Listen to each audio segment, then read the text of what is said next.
Hello everyone. Hey, how you guys doing today?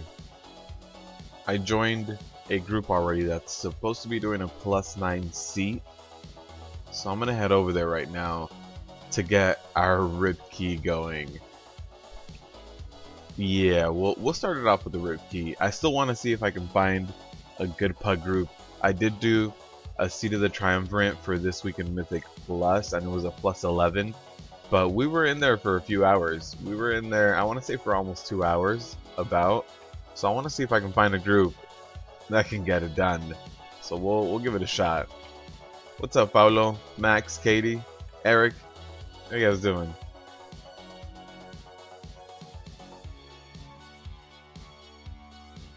So yeah, the group just finished forming, so we'll give it a shot. We'll try a Seat of the Triumvirate. Also rocking some new transmog. I'm not convinced by this whole transmog set yet. There's something missing. Have I seen the Mythic Plus Invitational? Yes, I have. Yeah, those guys are definitely insane. They're at 935 item level, right? Yeah, 935 item level. They're doing +17s with that item level.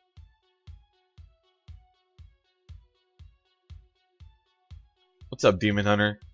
Yeah, for sure we are going to get some rip key. I also have this for you guys. I know I mentioned it earlier in case you guys want to take a poll and kind of vote on the next emojis that are going to be added. They have a few ideas in there right now. Max helped me brainstorm a little bit as well, so thank you guys.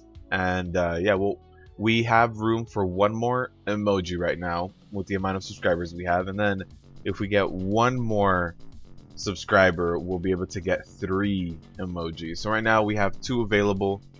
We're using 1, and then with the next one, with the next subscriber, we'll be able to get 3 emojis. Is this person? No, this person's not here yet. Oh, they're running. They're running over here. Let's run in. Let's see how this goes. So you made an Alliance Druid and leveled it to 110 in 3 days. How'd you do that, Katie?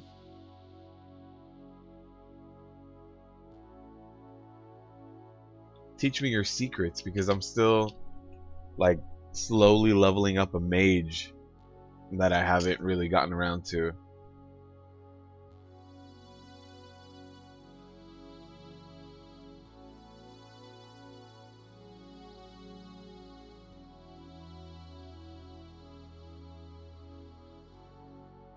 Yeah, this is going to be a rip key. It's a +9, so since we don't have tyrannical, hopefully it's not too bad. This was the highest group I could find for Seat right now, Seat of the Triumvirate.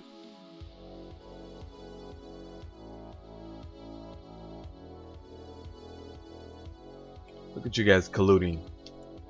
Alright, so let's pull this.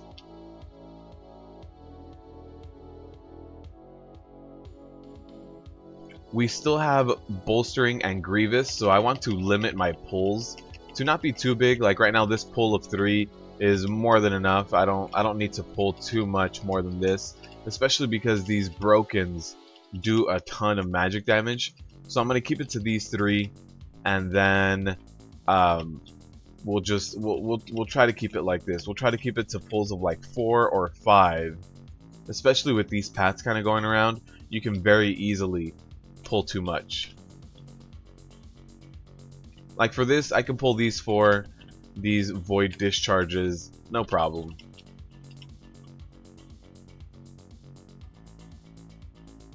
You made your Horde rogue 2 days ago and you casually got him to 71, just casually, like, yeah, no big deal. Man, I wish I had your guys' ability to level up. I don't know why. My mage is like in the 40s right now. Oh, someone went down already. Someone went down to the, so the void discharges, when they die, they drop an AoE on the ground, and somebody went down to that. So here's a Consume Essence. So with these brokens, Consume Essence is interruptible, but the other cast that they do, Dark Withering, is not interruptible, and it just hits hard. you can stun them, and that's about it. If you don't have a stun, not much else you can do about it. So those guys are gonna take a while, so I'm gonna pull this side of the boss. You can no leg it and 110 it? Jeez. Alright, so I'm gonna get these guys to kind of come over here.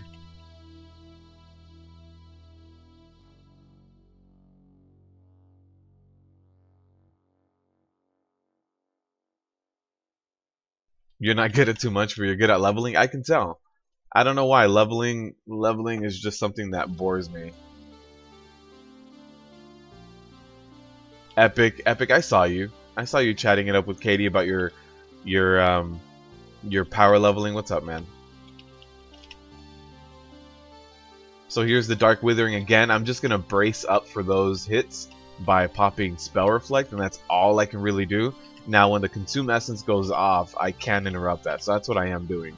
I can also throw out stuns, but I'd rather use up my Ignore Pain on the first Dark Withering cast. So I'd rather let that one go off, kind of unmitigated, just via my Spell Reflect and my Ignore Pain, and then the other ones I will interrupt. So once my Ignore Pain kind of goes down, that's when I'll be interrupting them.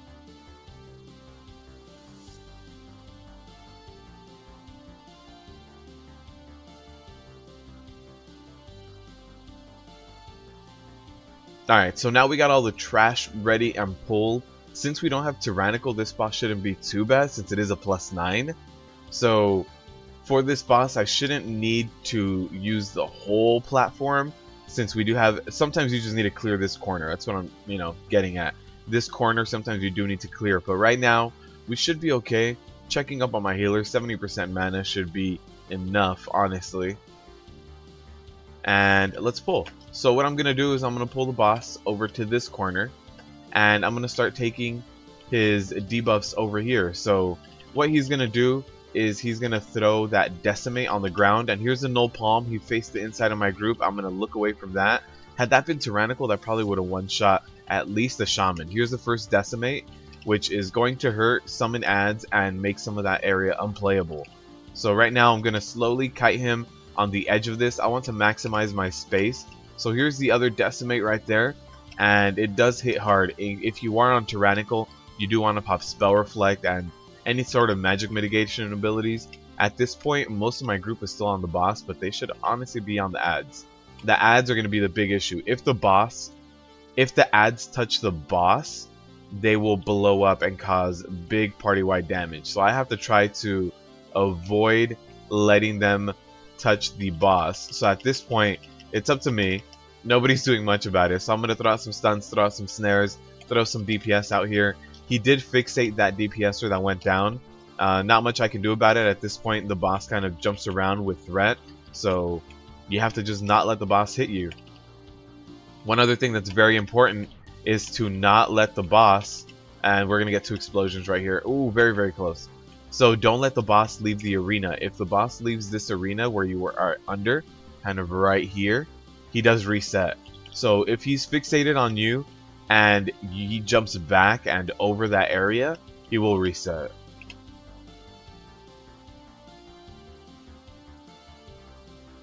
Alright, so here's the Null Palm again. That's going to hit the healer.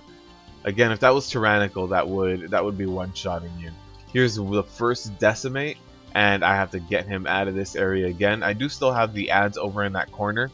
I thought the boss would be dead by now, but we're going to get one of the Decimates right here. Here's the other Decimate. Oh no, that hit me for way too much. He might have been empowered by that area. So I need to kite him away from these ads. So some of these ads do kind of lose threat right now, and I'm not sure. Pretty sure that's not intended for them to kind of reset that way. And it's just me at this point, and so this is going to be a wipe. This is going to be a rip key right now. So one of our DPSers went down very, very, very early on. So we need to get that fixed.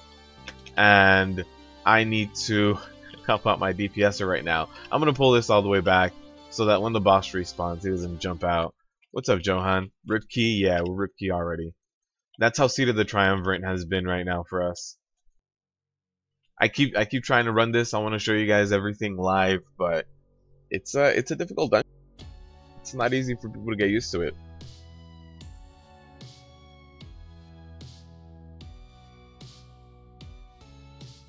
Yeah, Max wants one of everything Horde and Alliance. Alright, so let's see. Do I have any fighter chow? I do have fighter chow, so I'm gonna eat up this fighter chow. What is the best trinket for tanking right now that I can find on Mythic Plus? On Mythic Plus, I'd say the Dark Moon trinket, although I did get this guy the other day, Impenetrable Nerubian Husk for my weekly, so that's really nice. I ran a heroic TOS yesterday with it to see what the uptime was, to kind of analyze things, and it has a 25 to 35% uptime, which isn't bad at all. The only thing is you can't control when that uptime is. Like right now I have uptime and it just went away. So it's like, it kind of sucks that I can't control when that uptime is, but that's also a really good trinket that you can find from Mythic Plus. But I would suggest the Dark Moon Fair trinket, the Dark Moon deck, to be a very good one as well. The only other one that I can suggest that's amazing is the trinket from Goroth, which is this guy right here, the Feverish Carapace. And so that trinket is going to be really good, and you can find it from TOS, whether you find it in normal, heroic, wherever it is you find it. You can even get it from your weekly. I'm not sure if you can get it from the token turn-in for the new stuff, the Sargonite, but if you can, that would be a really good choice. So at this point I'm in the ad phase right now, and now that I got all the ads out, I pop up, I stun the boss. It automatically stuns the boss by popping up. A lot of the people were very close to death, so that's kind of funny that we managed to pop up right on time. You had most Ripkey last week? Yeah, I think last week was definitely a lot more difficult than this week. I had somebody tell me that this week is more difficult with Grievous, but I think explosive teaming is worse than Grievous. Alright, so now there it is, the other no palm over here on the right hand side. There's our first Decimate. I'm gonna have to take him out of here. He does have his ads that just spawned as well, so I have to be careful positioning. His Decimate's coming in 2 seconds, so I'll move him over here. There's the Decimate, and then I'll move over to the middle of the platform again so that everybody can take care of these ads before they ever get to the boss. Again, I'm in the ad phase, which is not bad. I prefer being here because I can't really do much damage or snaring or anything to all the other ads.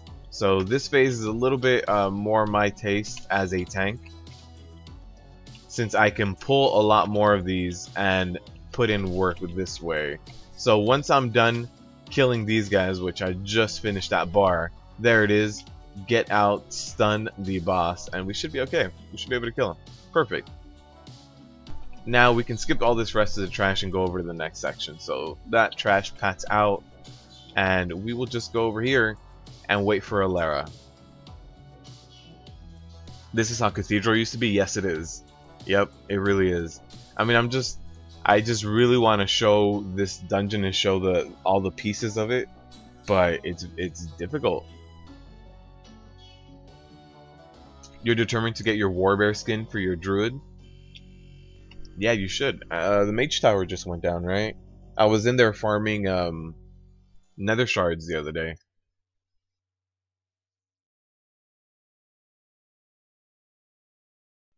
Yeah, Max, I completely agree.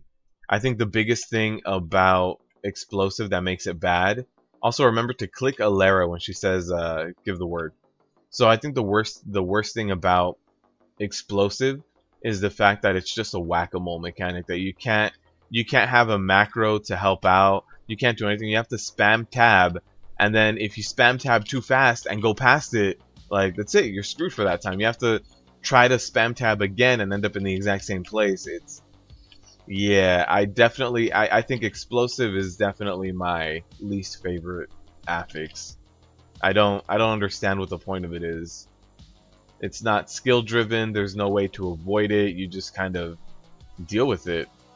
I'm going to keep these pulls a little bit short, just for the sake of bolstering. These ads, by the way, that are summoned do not provide bolstered, since they're kind of like summoned ads. They don't provide any bolstering. They don't do anything with that mechanic or with that affix. So don't mind them. They're not going to add to that counter.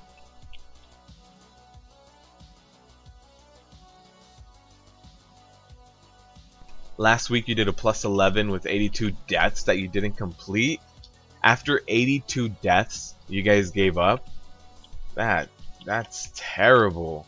I would have stuck with that group. I'd still be in that group to this day. I'd still be in there right now trying to complete that explosive. Alright, so now that that's done, what's next? Down here is the next rift. Unfortunately, we have to clear a little bit of the trash. But you shouldn't need to clear too much excessive trash for Seed of the Triumvirate. So if you do get Seed of the Triumvirate, honestly, with the amount of trash that you naturally do, you should have more than enough enemy forces completed. Especially because right before the third boss, you have to clear the room, because it all pulls with him regardless, so you should have more than enough trash. Let's jump out of that, and then jump back in, pick up all that threat. They are non-elite, so it's not too terrible.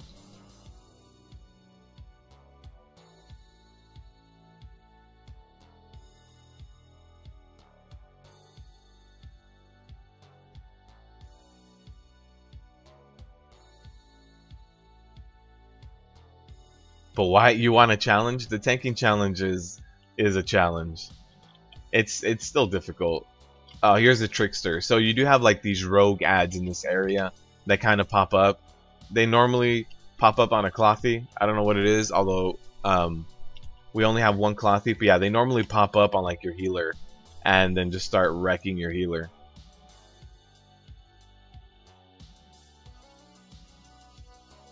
You gave up, Ezekiel? That's unfortunate, man. No, hopefully with more gear, and like as the Netherlight Crucible kind of goes on, this is gonna be pulled right here. Look at that. Yep. Hopefully, as like the Netherlight Crucible carries on, we get more AP, more talents into that. It'll become easier and easier. And if all else, once you get gear from the next raid, you'll be good. Once we get gear from the next raid, I'm pretty sure it won't be that bad. It'll still be difficult because you can get knocked off and die that way, but in terms of damage, I don't think it'll be that bad. This is going to be a lot of stacks of bolstering. There's going to be 5 on the last guy that's alive. So once we start getting a little bit closer there, I will start kiting. So we do have these ads. Unfortunately, I have to run back in there and pick up threat. And I did get Victory Rush, so that kind of saved me.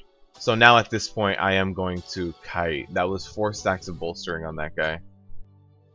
Alright, so let's run over here. Next portal's over here. You have to do 3 portals in this area. 3 portals. Why am I in combat? There it is. We got a rogue.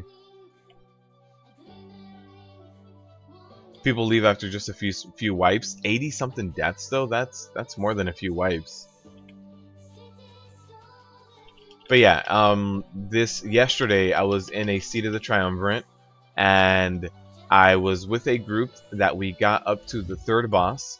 At the 3rd boss, we failed probably about 5 or 6 times, and then I realized that the DPS was pulling only about 50k more than me as a tank, so we called it. That kind of sucked. After about 2 hours, we realized we didn't have the DPS necessary. Yeah, I need to move this guy as well. Nope.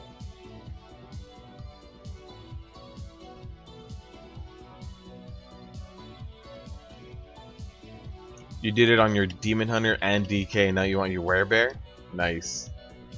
That's still a lot of stuff you got done. I need to get out of that.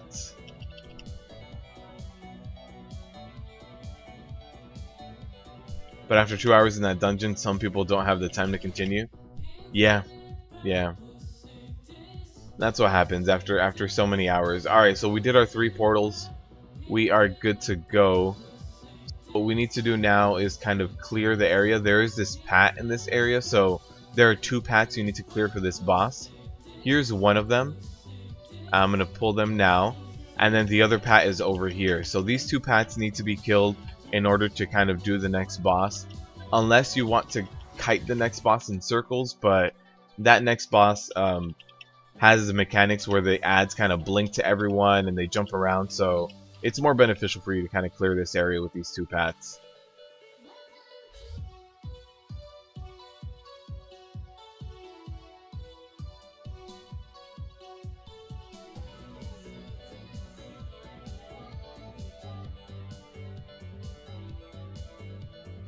Paulo's lucky because he got stuck somewhere for 2 hours.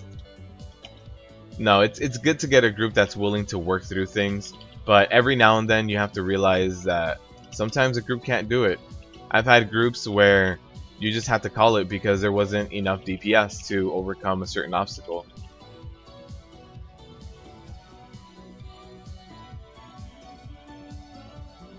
You do also have to keep watching for the circle in the bottom. It is a stun, and sometimes it's a little bit difficult to see it. It just happened right there, and it does happen in the boss as well. And if you get stunned during the boss fight, it's gonna be pretty bad. So I have a group here. They've body pulled a few times, not too many, which kind of leads me to believe that maybe I should clear this group, but we'll give it a shot first. So let's jump in here. Our healer has 85% mana. So here it is. We'll just target Shadewing and Shadewing exclusively, and the reason for that is you cannot let Shadewing get even 1 cast off. You need to have 100% interrupt rate on Shadewing. So I'm on Shadewing. I don't know how I got stunned. The bomb was over to my right. I shouldn't have been anywhere near that, but I guess I got stunned. So here it is. Let's run out of that, and then Shadewing should be diving very soon. And immediately after a dive, you need to interrupt Shadewing. So there's Shadewing, just did a dive. There's a Dread Screech. You do not let that cast go off ever. Alright, so now that I got this whole area, I moved all the way down this area. I'm going to start kiting the other way as soon as Shadewing kind of blinks out. So there's the blink out by Shadewing. My healer did go down, which kind of sucks. But let's start kiting this way now. And remember, as soon as Shadewing blinks, we want to get in there and interrupt. And it's enough for 1 person to be on it, as long as you have like a short interrupt like warriors do. That's all I need, is to just be on it myself. But I think this is a wipe. Our healer did go down. I guess maybe our B-res is down from our Death Knight. I need to taunt this guy. Yeah, that was getting no heals, and then we got the Trickster who started jumping around everywhere. Not after this Rip Key. Oh man. Oh, it still says Friday? Thought I changed it. I did. I changed it on here.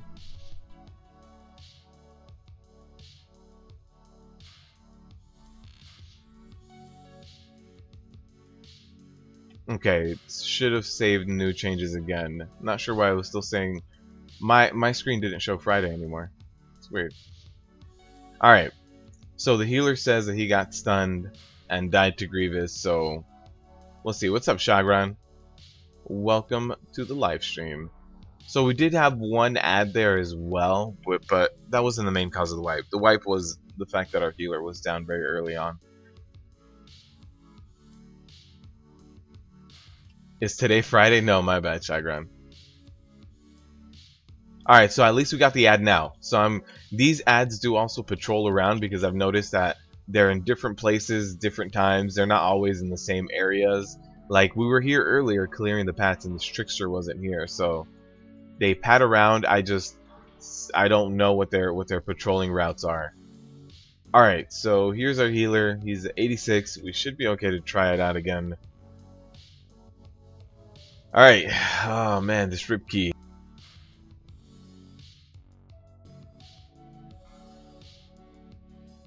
So there's the jump by Shadewing again. I'll run in there and interrupt it myself. It made me take 1 tick of the damage from Darkfang, but that's not too bad, all things considered. 1 tick is better than the disorient. There's one of our DPSers going down to that Darkfang damage, that frontal cone ability. And yeah, our this Death Knight that's with us keeps getting stunned as well. He keeps running into the traps. So we're losing out on a lot of potential DPS just because of things like this. So here are the traps again, and I wonder if where's our Death Knight? Oh, no, he's right here. He's attacking Darkfang at this point, which it's fine. They all share a HP pool. This is a council fight, so as long as we're doing damage to something, I can keep Shadewing interrupted.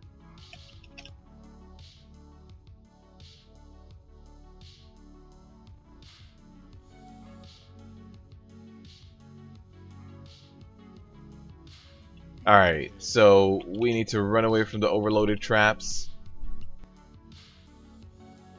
Keep the interrupts going. Here's Darkfang blinking right in front of me. I need to move out of that. There's the Dread Screech interrupt. And as this whole process continues, Saprish will do more and more party-wide damage. He will keep charging everyone, keep getting buffs where his charges will do more and more damage. So as the fight goes on, it does get deadlier. So if you have Lust, if you have your potions, cooldowns, use them as quickly as possible while the damage is as low as possible. So I might go down here. I got really low there. I have to pop a defensive cooldown. 2 of my DPSers are dead. I can't run through this right now. Yeah, I was gonna get stunned running through that, and that was it. That's everybody dead. My healer died to the rush, so I don't think this is gonna happen. Pretty sure this is gonna be a rip key, and we're gonna have to just walk away. 17 deaths so far. Can't get the second boss down. I don't even know if they want to try again. They're kind of just sitting there. The DPS is pretty low. Yeah, it's because they keep walking into bombs and getting stunned. But like, look at the warrior went down immediately to Darkfang. They just stood in the frontal cone and died.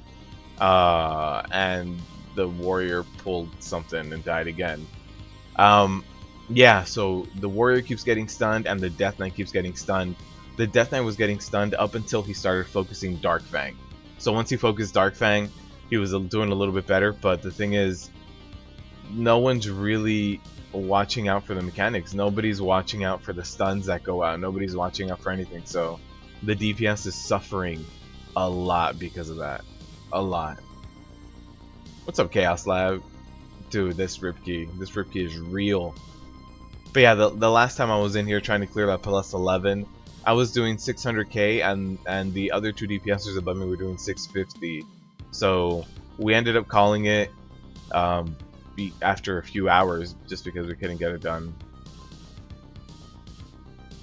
From your new ROG Great 2? Is that your new PC? Alright, so everybody's here. Let's try to get this done.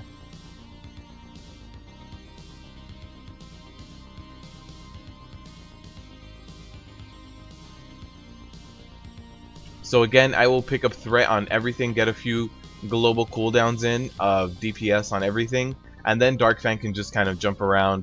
Darkfang should not be the focus of anyone regardless, although you do see that the Shaman is exclusively on Darkfang right now, but we'll see how the rest of this goes. So see if anyone's going to get stunned. Here we have the bombs, and there we have 1 stun on the warrior, I believe. So again, it's just a matter of not properly kind of mitigating the mechanics and keeping an eye out for the circles on the ground. And there's a stun again on that warrior. That warrior is just going to continue being stunned, to be completely honest. So I keep interrupts on Shadewing, and that should be enough. So there we have the bombs again, and not sure where everybody else went. I think everybody else went onto Darkfang. Yeah, everybody else is on Darkfang right now. So I need to go this way and interrupt the Screech. I needed to avoid those bombs. Since no one's on Shadewing, it's hard to get an interrupt. I have to get the interrupts off. And then again, somebody died to the Darkfang last time. The last time he did the leap, so yeah, this is gonna be a rip key again.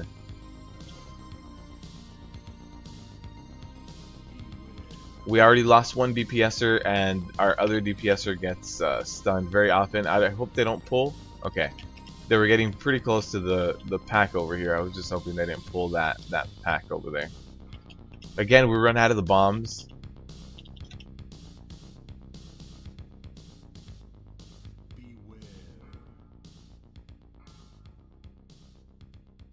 That interrupt happened from someone else. I think the shaman. That's cool.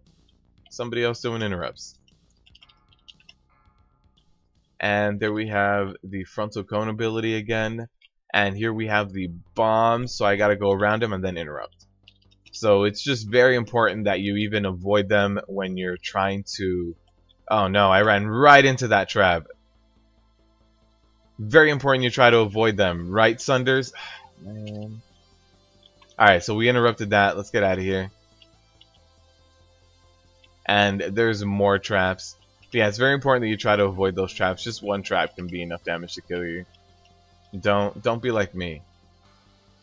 And there's the Screech again. There's my other interrupt. At this point, it's just me and the healer up. That means that I need to do 30 million damage without dying. And Saprish has a few damage buffs. Oh wait, did the shaman pick himself up, or did I just see it wrong and he's always been up? So one thing to also know is where you are in the room, and you need to kind of move back and forth. Up, kind of like up on the room, and then north and south on the room, so that you never kind of run into the path. So I think we got this. Alright. That's not even the hardest boss. The hardest boss, I think, is the next boss. So we'll be able to clear trash. And then I don't know if we'll be able to kill the next boss, to be honest. i7 4 GHz, 16 gigs RAM, 256 solid state. NVIDIA 1060. Nice. And it's condensed to the size of a console. That's pretty good, man. Yeah, I'm sure some of you guys like the smell of Rip Key in the morning, right?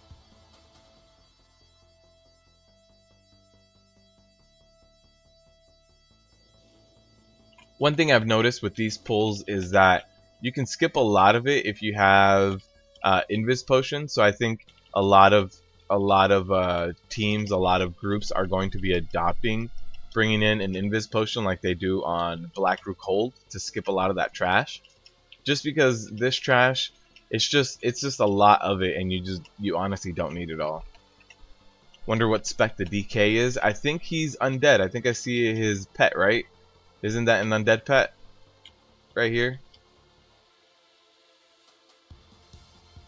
Yeah, and then this one other thing about this dungeon is that, especially last week, like last week was teaming, this dungeon has a lot of very close trash. Like all the trash is very, very close together, and so on weeks like teaming that they add more trash in, it's so bad. It's so bad. People body pull all the time.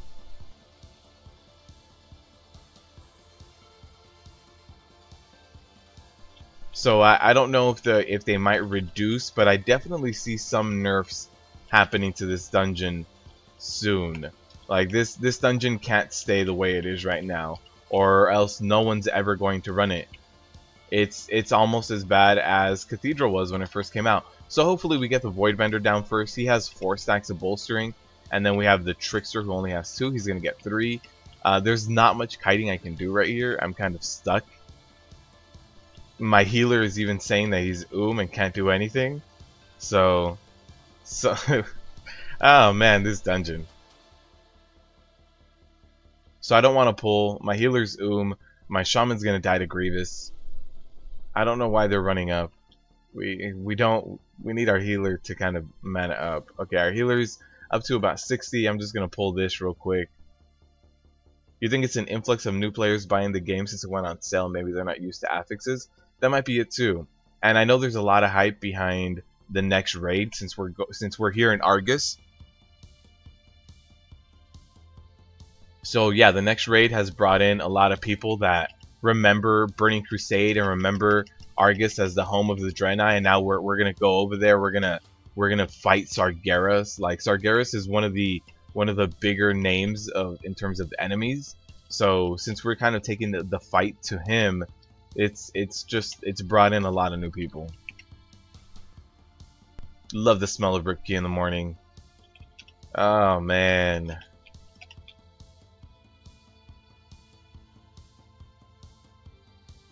And more ads. Yeah, these ads are so close together.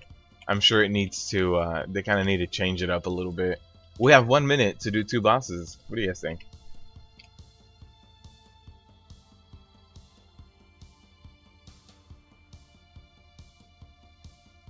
I mean, it could also be the DK's gear, right?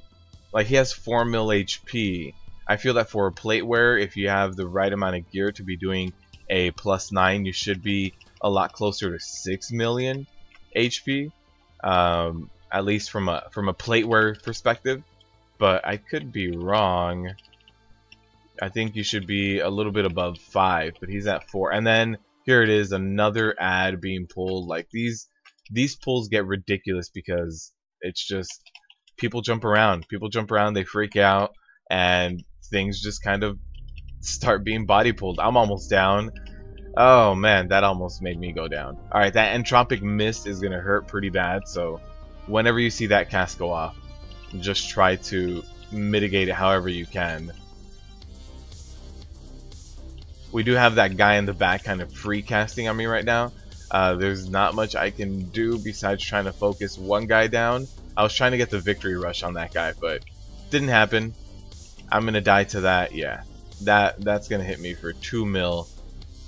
This is going to be another wipe, I believe. And I'm in combat. That's cool. I'm just gonna die here in a corner because of Grievous. So yeah, I'll just wait for the respawn.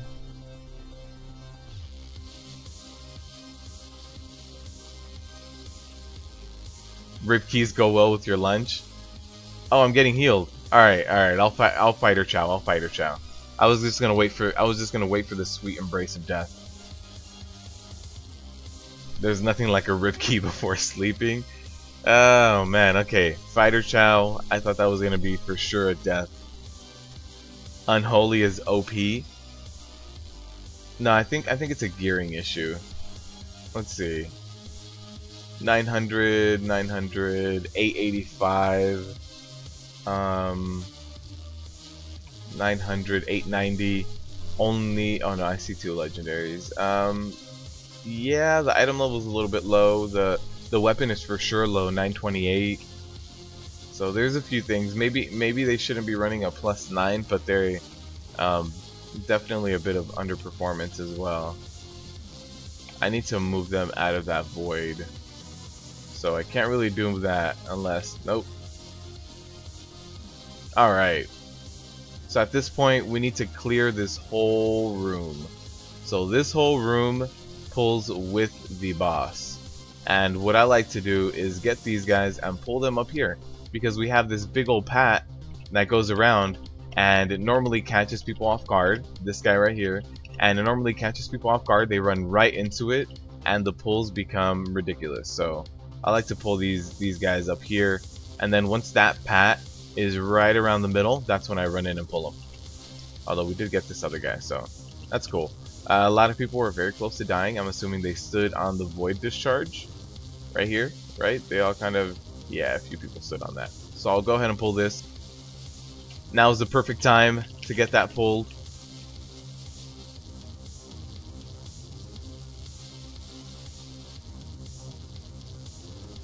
So we did also get a trickster that almost just wiped out our shaman, but managed to pick him up. They do a lot of damage, especially on like a fortified week. They need to be jumped on immediately. This is going to be a lot of stacks of bolstering. The only kind of good news I have is that I do have kind of like half a room to kite these guys in. So even though this is going to be a lot of bolstering, at least I can do a little bit of kiting. Stress test at 1080. You dragged your slider to 10. GPU load was 33%. Nice. Nice, man.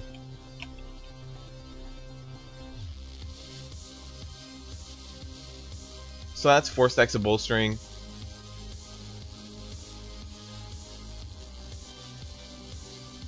+9 is okay, just not Seed of the Triumvirate. I know, I normally try to get at least +10s done for you guys. I was looking for at least a +10 here, but I found this +9, figured it should be good enough, and I'm kind of glad there wasn't like a +11 or +12 or something.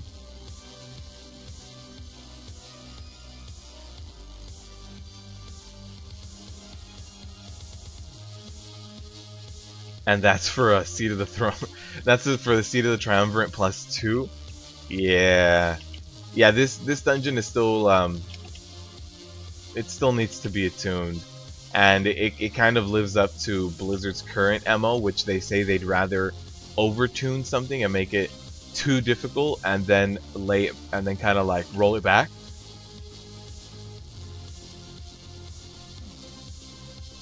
Brand new has a song title Huh. Alright, so besides that, we do need to clear this whole room, so we can't pull the boss yet. We do need to clear this. And this is where you see like our enemy forces are already completed.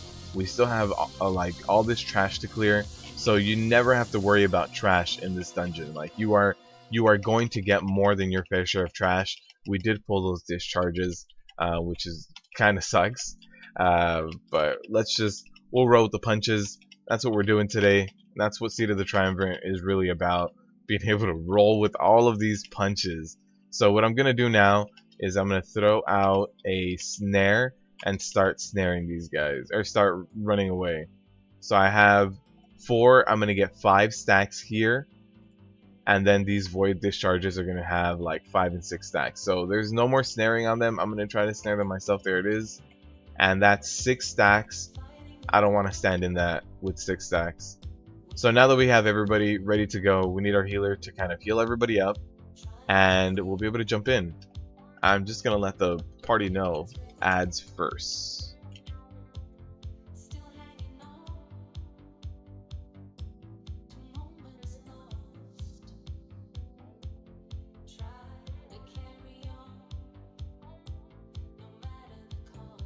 Undergeared for +9 and maybe not comfortable with the dungeon or affixes. I think it's more of a dungeon issue rather than affixes. They seem to kind of be tripping on mechanics as opposed to like although I guess you can't really do much to avoid Grievous or bolstering, but the body pulls are for sure not helping. But yeah, it seems to be more of a mechanics thing. So here we have Nazar. He summoned his ads. What we need to do is I'm gonna stick on Nazar and kind of cleave everything. And I need to interrupt this Howling Dark. The Howling Dark is a party-wide AoE fear that will really mess you up. So at this point, we cleared all the ads. We're going to have Entropic Force, so everybody has to come in, hug Nazar, and he's going to push you away from him. So there's the pushing. I'm going to try to keep running back, and I will charge in. And at this point, he's going to summon ads again. There are the tentacles. He is going to do Howling Dark again, which needs to be interrupted. So remember, interrupt Howling Dark. There it is. I'll interrupt that. And then he's going to summon more ads. These Shadow Guards are more important than any other ad because you have 10 seconds to kill them. If you do not kill them and interrupt Nazar, this cast he has going on right now is going to one-shot you. So right now we're going to get one shot. So there it is. That hit us for 46 million. So those Shadow Guards are important. If you do not kill them and that cast goes off, it's a one-shot. There's no way around it. There's not enough cooldowns that you can pop during this expansion that are going to help you survive that. Only 27 deaths? No, we ramped it up for you, Epic. No worry about that. We got you up to 31 now. 31. And yeah, I think our DPS is not terrible, but definitely lacking. If we could get our all of our DPSers above 700k, we should be okay. Let me let them know Shadow Guards are #1 priority.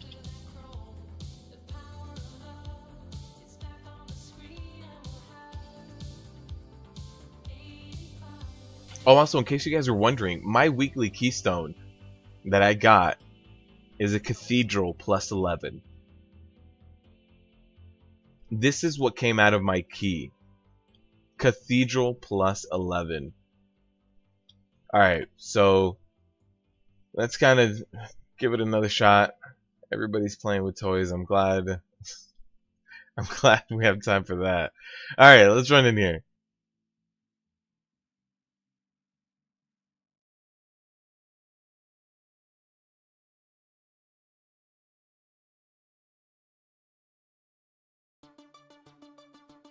So here are the void ads. the tentacle ads. So at this point, again, I will passively cleave them and focus on Nizar to interrupt that Howling Dark. Here it is. Make sure that gets interrupted. Back to the tentacles, and then we will have Entropic Force. So at this point, I'm going to get on the other side of Nizar to give me more room to kind of be thrown back, and I will charge back in.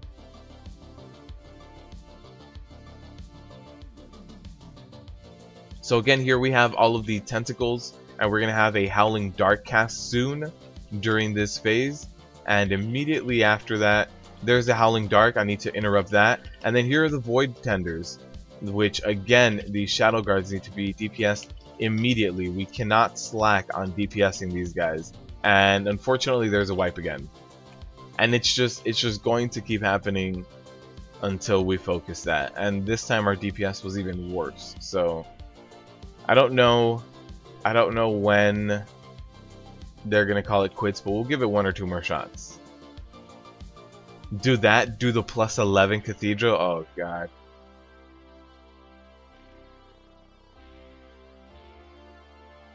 From one bad dungeon to the next. It's just Seat of the Triumvirate, Cathedral, and then what would be bad this week? Bolstering, Lower Karazhan. What else can we do? So balanced, yeah. You got a Cathedral 12. Damn.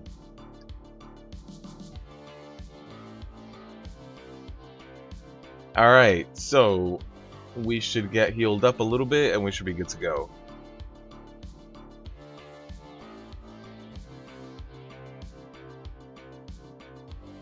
Oh yeah, Epic, if you skipped out on 1 week, they basically just kind of slowly tether your key off. So instead of just getting a +2, like if it's a brand new key, if the week before you had done like a +10 and you were supposed to get a +8 key, that next week you should get something more along those lines. They keep a record for longer than a week now, so they manage where you're at and they kind of give you a key according to that. So even if you skip 1 week, if you did at least a +10, the next key you get should be about a +7. So again, we are on this tentacle. We're gonna have Entropic Force coming very, very soon. There it is.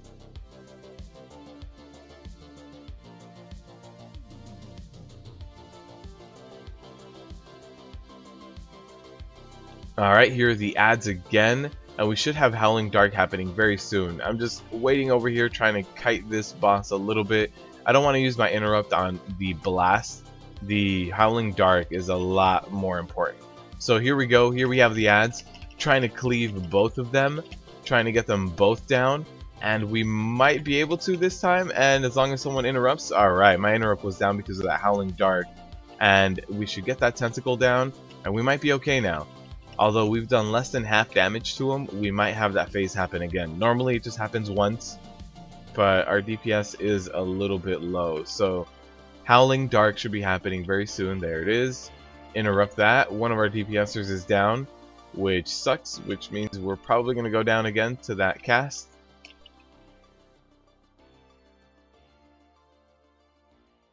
And now our healer is down as well. We have Entropic Force, but everybody's dead. We will just go down as well. I'll get pushed into the void and just kind of die out here. What's up, Scott? How you doing? We are just in here on this rip key.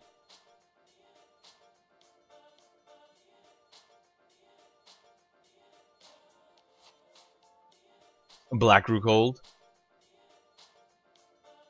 Befuddlers? Scott, I think you just came up with it. I think you just came up with the name. I was thinking about it the other day. I was like, huh, what we need a name to address everyone by. Also, we do have this poll now that more of you guys are in here. Check out that poll. You guys get to vote for the next emoji that's being added. And then right now we do have room for 2 emojis. With 1 more sub, we will get the 3rd emoji. So once the 3rd emoji is unlocked, we'll have another poll for it. We'll ask you guys what you guys want to see, but for right now you guys can vote on those.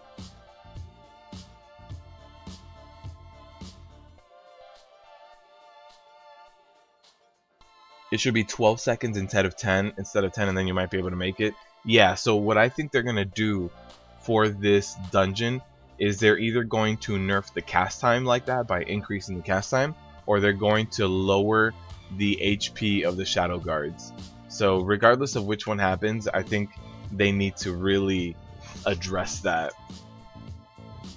Right now you need people that instantly snap to those ads and save maybe 1 DPS cooldown for it.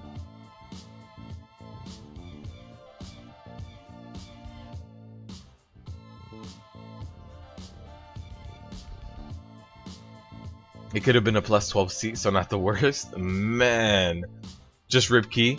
Yeah, this will be the last pull we do. So if this pull doesn't get it done, we'll go and jump over to some other keys that we can actually do plus 10s of. So this will be the last pull. We'll try that again. I really want to show you guys the last boss live on stream as well, because it has like that kill Jade and soak mechanic. So again, I'm gonna stay on here for Howling Dark. There it is. Interrupt that, and then we get to the ads. Also, one good thing about getting to the ads is you get to pull the boss over to a corner, which means that the entropic force has a good area to kind of go behind. Unfortunately, our DPS isn't even good enough to handle all the ads before the entropic force, so I don't think it's gonna end well. I really don't think it's gonna end well. So here we have more ads again, even though we haven't finished the first round of ads. I'm gonna hang on to my interrupt for that Howling Dark. Actually, no, I already used it apparently. Alright. So here are the ads, and this is gonna be a wipe. We have 2 DPSers that were dead before these ads even came out. So we'll get out of here. After this wipe, we'll just get out of here. We'll see. Look, it hits for 22 million if I pop Spell Reflect. That's half damage. So that's a rip key. That's too many wipes. We'll go out and get another dungeon done.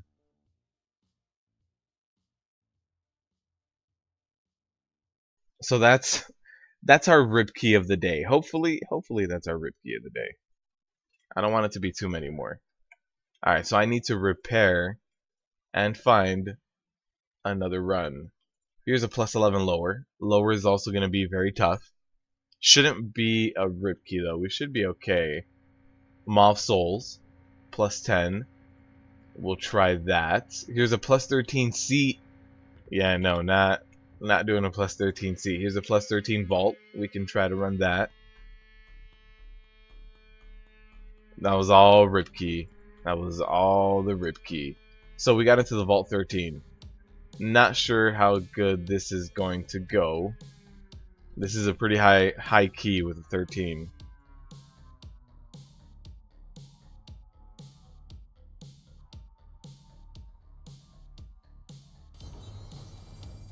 They're still going for it? Yeah, but every now and then you have to just realize when your group can and can't do something, and that group just didn't have the DPS for it.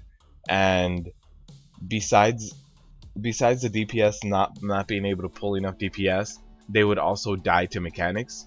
So it was even in a perfect scenario where they didn't die to mechanics, the DPS just wasn't there to clear that. And with Elura, there's even more of a pressure to do more DPS because you're in a very small room, and the longer you spend in that room, the longer you take to kill the ads in that room, the more room space you lose. So after a while you won't be able to stand anywhere, and soaking the like pseudo Armageddon that she launches, I forget what it's actually called, being able to soak that will become very difficult because there's all this void on the ground.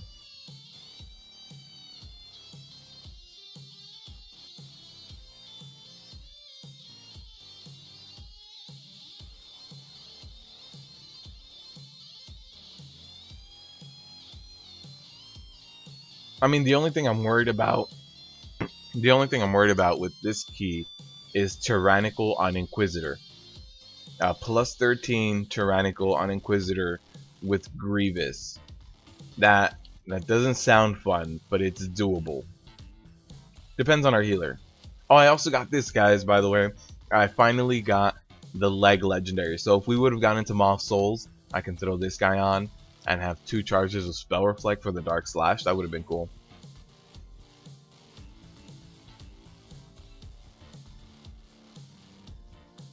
A heroic dungeon or a normal? I can clear Mythic Zeros just by myself, so I think it'd have to be more difficult than a heroic or a normal.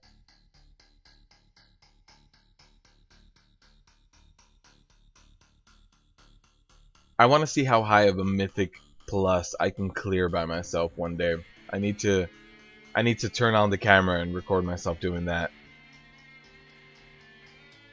Thank you, Paulo. I also got a few upgrades. Yesterday I got this trinket in the weekly chest. So I wanted to see and kind of analyze this as opposed to Dark Moon Deck Immortality because of the item level bump up. And so I ran logs, I did a heroic TOS, and I was looking yesterday, and I had 25 to 35% uptime on it. So still debating it. It's a very, very good when it's up, but when it's down, it kind of sucks. But it is a haste stat stick at least. For sure, Max. Max, you can join us on the Friday streams. You just gotta have an eye infection one day and not see yourself going to work, and then you'll be good. But yeah, I got a few upgrades. So you guys see I'm 936 now. So I was able to get 920 shoulders yesterday, which let me equip a few other things. So I got my 920 shoulders. I was able to equip this 935 cloak I had in there for a while. I also got a really big upgrade yesterday. You guys ready for the biggest, most epic upgrade I got yesterday? Look at that. 940 chest with a socket. This was the highlight. So yesterday I was able to get this chest and these shoulders, and because of them I was able to also equip this cloak by getting rid of my tier set cloak and then equipping this. I jumped up, I want to say 3 or 4 item levels yesterday. I'm not sure if I was 932 or 33, but 3 or 4 item levels in one day.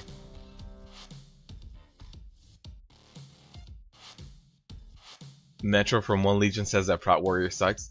Doesn't he play a protection paladin, which is arguably the weakest class for Kill Jaden? I could have sworn he plays a paladin.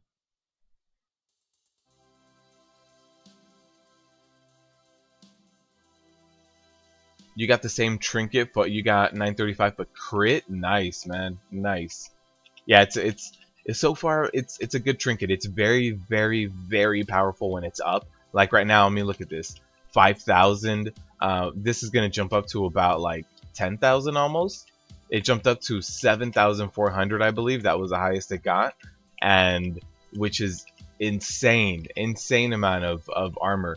But as soon as it goes down, I realize that I become a little bit spikier because I lose 7,000 armor all of a sudden in a matter of a second. So I still need to chat with the healer yesterday to see if I was any spikier or anything like that. I know, Max. I know you can hear me. I'm sorry, but but even you who did it on a paladin first, when you jumped in on your warrior, wasn't it a lot better? Wasn't Kill Jaden a lot better on your warrior?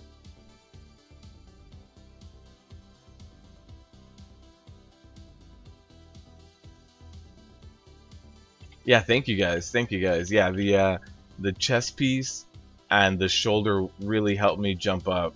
I was really waiting for that piece. I had like the cloak for a while, just kind of sitting there waiting. It really helped optimize my stats too. So a lot of things now are haste mastery. So if you guys see my stats, I'm at 40% haste and 35%. Oh, actually the haste was because of something else. So I'm at 38% haste and 35% mastery, kind of unbuffed. So I'm almost hitting that 40% cap with my gear now. So that doesn't count buff food, it doesn't count anything else, just my gear, my enchants, everything like that. I'm almost at that 40% cap, which is insane. It's so much higher than before. He plays a Blood Decay and can solo plus 15 and up. Solo? So he can jump into a plus 15 and kill all the trash and kill all the bosses and everything? That sounds very, very crazy if he can do all of that. Alright, so with this I am going to start kiting a little bit once the bolstering stacks start going up. This pull does hit very difficult. You remember I was 933 from the previous stream. Okay, yeah, so I jumped up 3 item levels. Yeah, it was a very, very big bump up just in one run, getting lucky with the rolls. Getting lucky with those extra rolls. I did buy more tokens as well. I think I still have 3 this week. So this week I still have plenty of extra rolls after what I used yesterday. So I'm going to actually start kiting these guys away. I don't want to have anything to do with them. I don't know why they're not snared. They're going to get a ton of bolstering. I just don't want to get hit by that. Look at that. Don't want to get hit by that at all.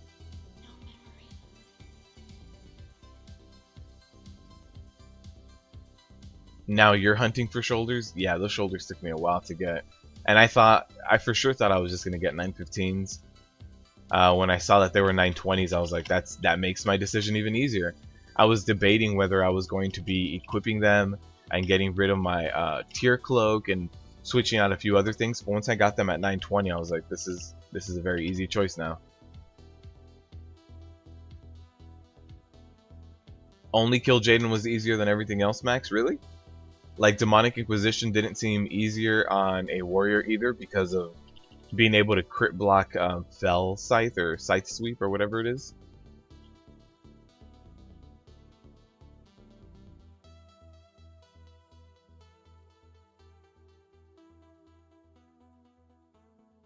I mean, if you can solo a plus 15 on a blood DK, not needing anyone else, it sounds like I need to make a blood DK. Sounds like I need to be fashion of the month.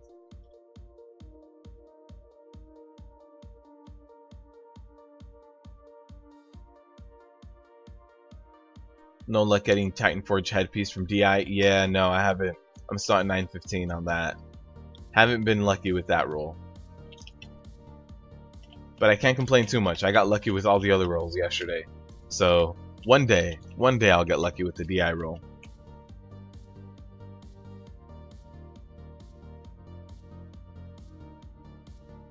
There's also a 20 item level difference. It's true, Max. That's very true. This group is far better. Yeah, this group is, what is this, plus 13? Plus 13 and way smoother. However, we do have Tyrannical. Tyrannical plus 13 means that we really have to watch out for the beam that he does during his second phase.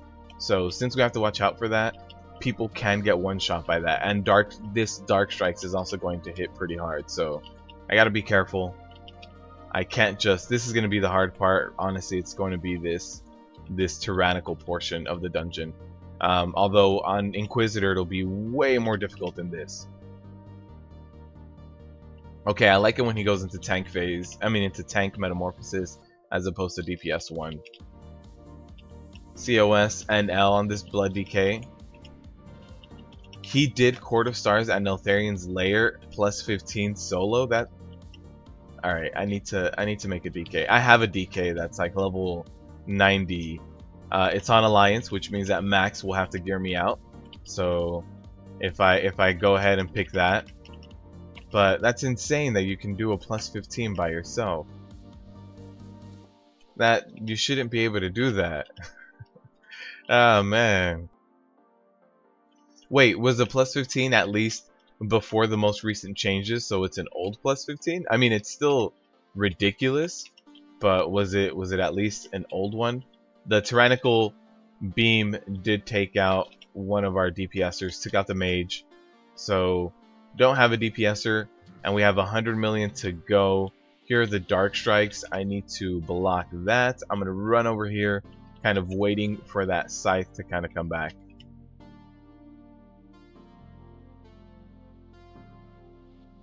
Oh, is he gonna get hit again? It looks like it was right on him too, but it did not happen. So there's this beam. Gotta move out of that. Okay. I do need to kite him this way though. So yeah, Tyrannical plus 13 is definitely not our friend. I will throw my shield block up for those Dark Strikes and keep moving him. Perfect. So now we just need to res and Keep going on.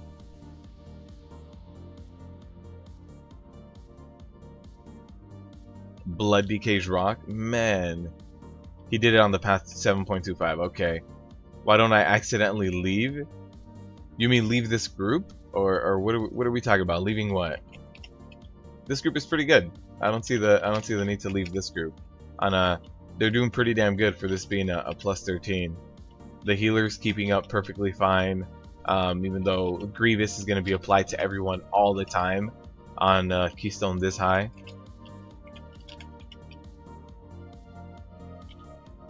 Kane, how are you, man? How'd your run go that day? The day we were talking, were you able to finish TOS? I need to pick up all of these imps.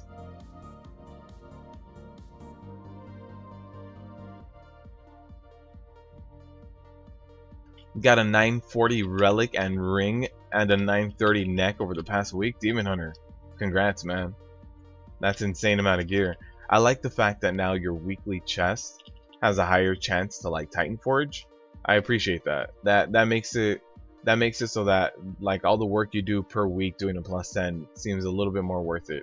Hopefully everybody makes the jump right now. Yeah, 7.2 plus 15. Just go watch his channel. I'm gonna have to go take a look at that. It's insane. You love watching these while you eat breakfast? Good to know, Kane. Kane, you missed the rip key. Oh man, it was a bad rip key. It was a +9 seed of the Triumvirate, and it was bad. Our healer is good. Let's run in here. Now, since we have Tyrannical, I'll see if the group wants to chase him down, because Tyrannical and Grievous is going to put a really big strain on our healer. We might want to minimize that by chasing him around, but they might not want to. Trace, how's it going, man? I'm doing all right. We've had a pretty bad rip key to start off today, but I kind of knew that going into a +9 seed of the Triumvirate. I kind of expected that to happen. All right, so is anyone going to chase? No. Okay. All right, so since we're all just gonna hang out here, we have the beasts coming out first, which I will just kind of AoE pick up whenever I can, whenever they get here.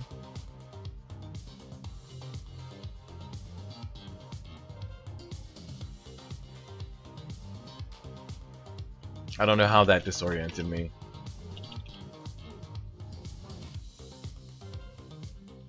Alright, and again for Sap Soul, I rotate between like Spell Reflect and Pummel, just things I know I don't really use too much.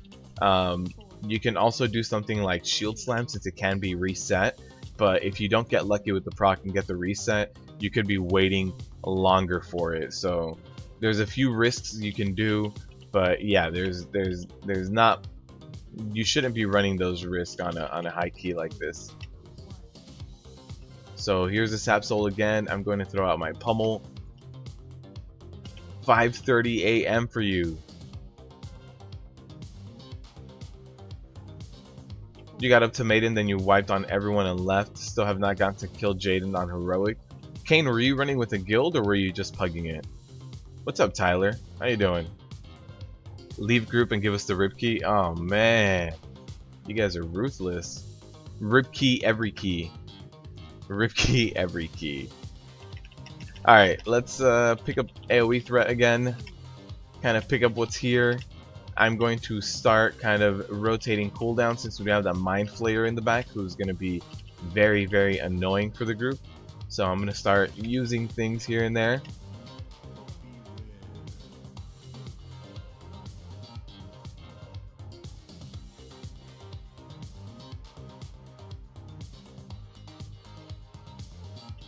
Cajun spice steak, veg, coffee, and a protein shake. Not a bad breakfast. Not a bad breakfast. Can't say I had a whole lot of I didn't have a big appetite this morning, so I didn't have a big breakfast myself. He gets a 950 chest with haste and mastery. Your warrior did a +9 minutes before the reset and got a 950. Jeez. I want that luck. I know I got really good luck yesterday, but a 950 would be amazing. All right, so now that we cleared Inquisitor, I honestly think we did the hardest boss that we're gonna fight this dungeon for Tyrannical. I don't even think the final boss is gonna be this difficult. So I think we're good. I think we're gonna be okay. How's our healer doing on mana? Can't really see yet. Let me paste this as well. Now that we got more people in here as well. Oh, whoops! I kind of pressed another key. I fat fingered that. Our healer is at 80%. We're good. So there is the straw poll. We are gonna be getting another emoji. So because of the amount of sponsors we've gotten, which honestly, thank you to all of you guys who are sponsors. We have 2 custom emojis right now. We've made one with the rip key. I want to have that straw poll for the second one, so that we all get to vote on what is happening. And then once we get one more sponsor, once we get 10 sponsors to the channel, we'll be able to get a third emoji. So for the third emoji, once we unlock it, I will be using that community tab and kind of opening up a more open-ended question to you guys and seeing what kind of comes in. But for right now, if you guys want to vote in that straw poll and let me know what kind of emojis you guys would like to see, there are a few options there, and we can for sure get one ready by next Wednesday live stream. So I wanna have the poll happen for today and for the Friday live stream, so that everybody that is here in the live streams gets to vote. Gets to vote whether they only show up on Wednesdays or Fridays. So hopefully everybody votes.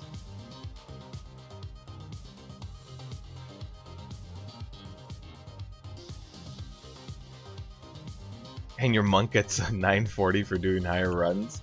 Alright, so once this Army of the Dead is good, there it is. I kind of wait for that a little bit.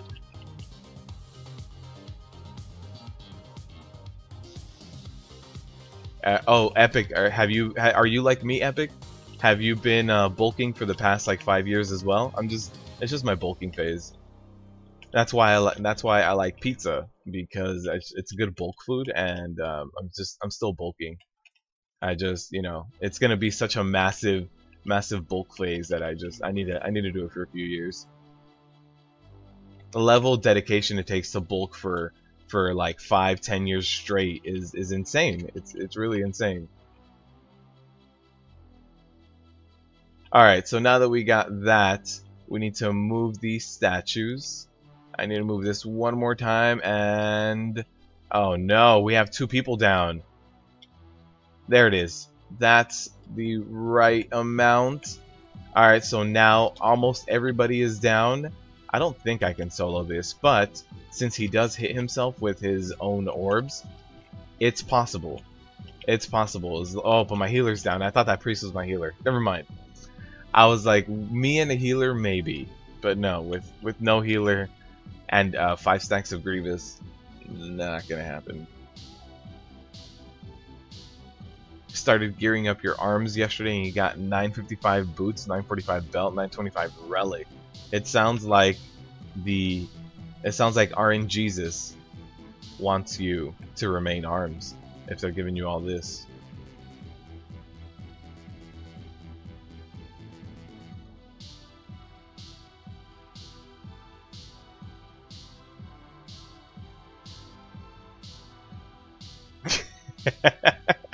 Okay, us has cute dimples, guys. Okay.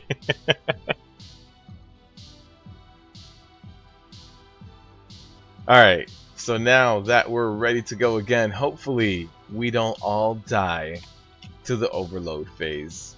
Not sure how a bunch of the 2 DPSers went down. I'm going to assume they just kind of took orbs to the face. But I need to kind of keep a closer eye, see what's going on.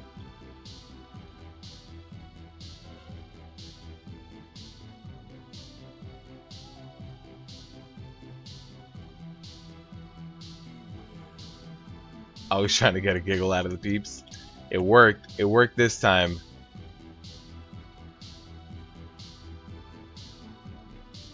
Alright, so we need to get this overloaded lens out before I can even rotate this. Alright, so now I'm going to start rotating this.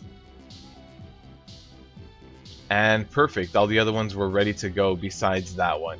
And also one thing that I've noticed is that not a lot of people have kind of done the mechanic incorrectly. If you rotate to the overloaded lens while it's still alive.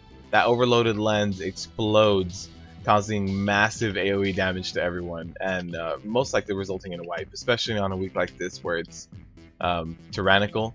It's probably going to be a wipe for you. So I need to move this boss. The thing is, moving this boss is such a pain as well. So there it is. Move them a little bit, and we should be okay. Everybody's still alive. He's going to damage himself a good amount. I find it so much easier to avoid the orbs as melee during this fight than when I play my my Moonkin.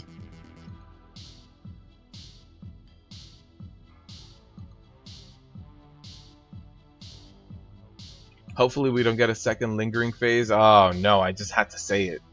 I had to say it.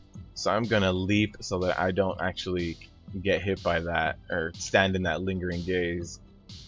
Alright, so now that we got that done, let me rotate this lens and we should be okay. Yep. Everything else was in position, or everything else was put into position by everyone else. And this is good. We got it done. Plus 13. Tyrannical. I was a little lost there. I thought the entrance to the room was somewhere else.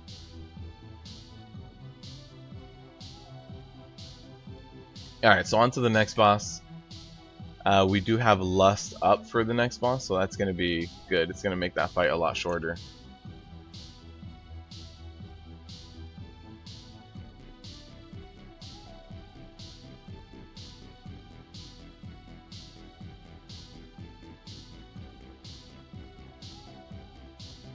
Oh, and then speaking of the Mythic Plus Invitational, I didn't see this past weekend. I've seen the first weekend worth of VODs, but I haven't seen much else besides that. So unfortunately, I still need to catch up on the rest of the Mythic Plus Invitational. Alright, so now that that Army of the Dead was complete, I'm going to go ahead and pull. Hopefully our healing druid pops. Yeah, there it is. Perfect.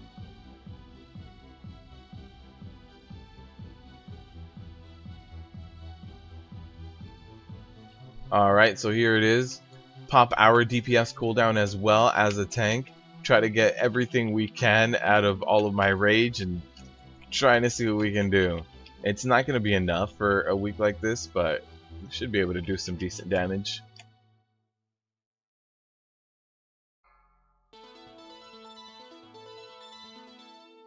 Alright, so at this point, all we do is stay alive till we can freeze him again by avoiding as much lava as possible.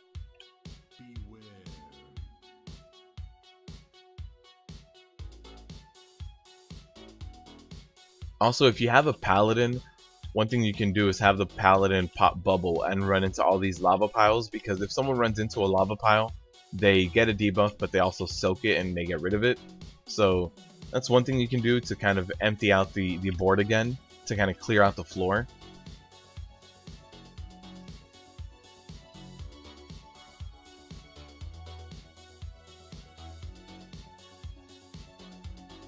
Alright, so we are back at having these, so now we just need someone to be able to pop one, which I'll go ahead and do. I'll take a DPS debuff. I mean a debuff for this damage, but it'll be worth it. We got one of those pyro guys to get a cast off, which kind of sucks. One of our DPSers went down, but we should be able to clear everything with this now. Yeah, not sure if we'll actually be able to kill the boss right now during this brittle phase. It looks like we are. Perfect.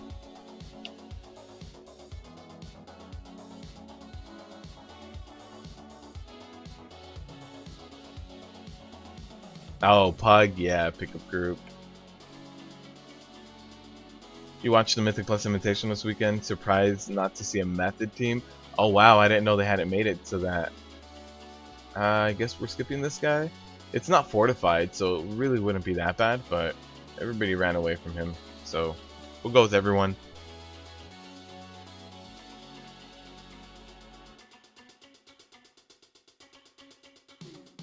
Yeah, now that you tell me that, Scott, I'm very surprised that Method didn't make it then. Was it a regional thing or was this like the finals? Not sure what happened this weekend. I didn't keep up with it as much as I probably should have. Oh, this past weekend was only NA? Okay. Yeah, because Method missing out on something like that would be insane. And then failing out of something like that, like not being able to perform to a certain standard is crazy to me.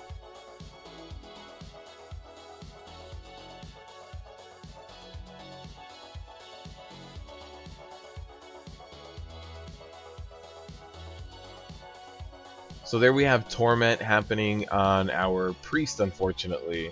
I was going to say, if it's happening on our Druid, they can shapeshift.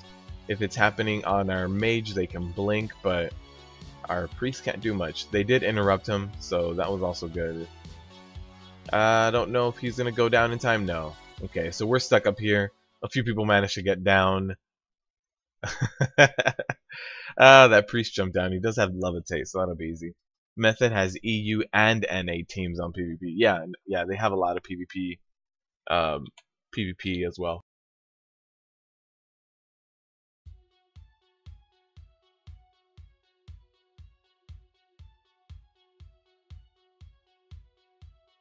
Alright, so we'll pick up the light.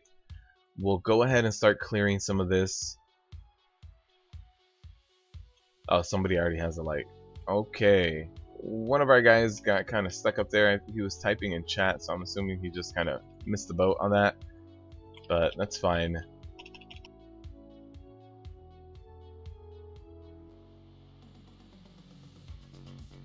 So with the enemy forces completed, what we're going to have to do, since we skipped that one little mini-boss, what we have to do is make sure that we pick up the extra spider that's patrolling, the extra spider group that's patrolling downstairs.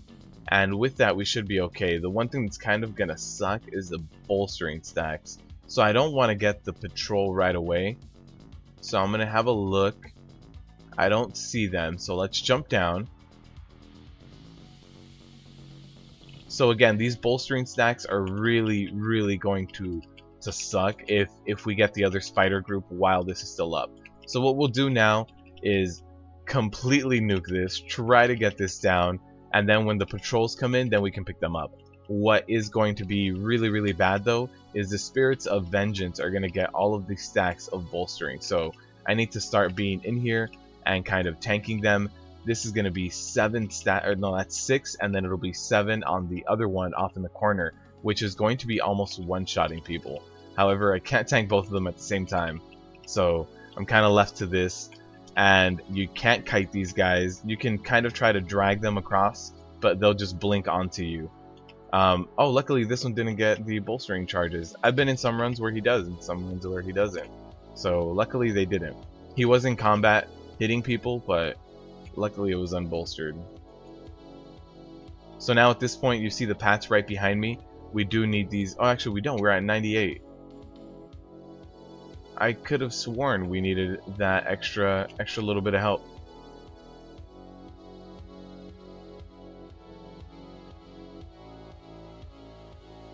Well, my whole life has been a lie. That's my day so far. My whole life has been a lie. What about you guys? Alright, so we'll just kill these guys. I do like tanking them up against this wall because the Spirit of Vengeance does knock you back. But if you're up against the wall, not much of a knockback that they can do against you.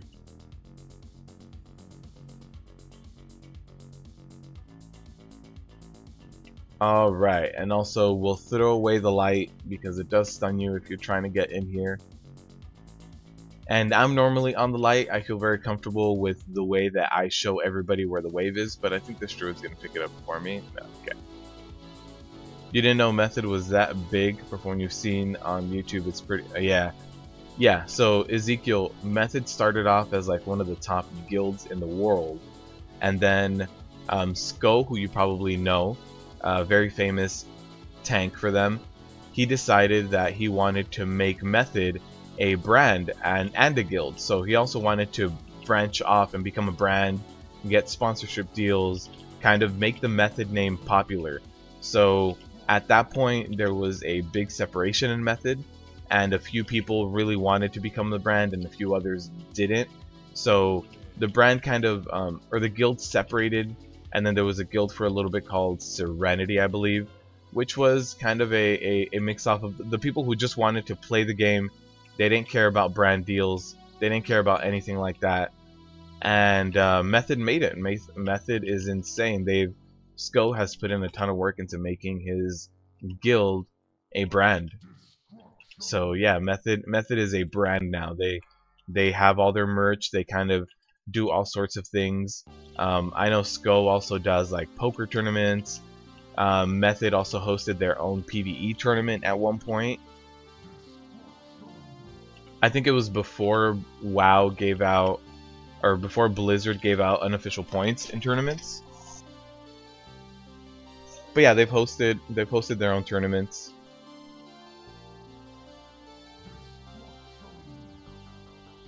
And they've been a very, very successful brand after that, after wanting to become a brand, after the branch off. Alright, so we need to go back into here, and I believe right here is where we need to be. Yes.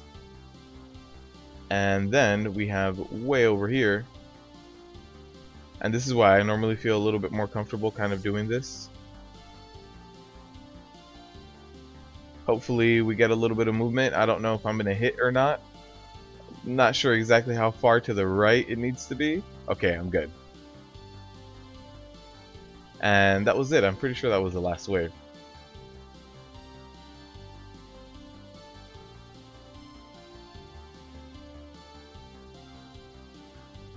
So because of that knockdown kick, I need to make sure I'm in the right position for that. So even though we have to get that avatar of vengeance, we need to make sure we're still in the right position.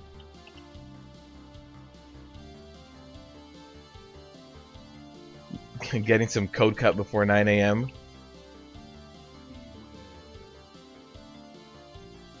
Alright, so here it is. We have this creeping doom. So hopefully we have some good placement of the light to be able to get that done. There's the glaive. The knockdown kick. I'm not sure where the other wave was, to be completely honest with you. There it is.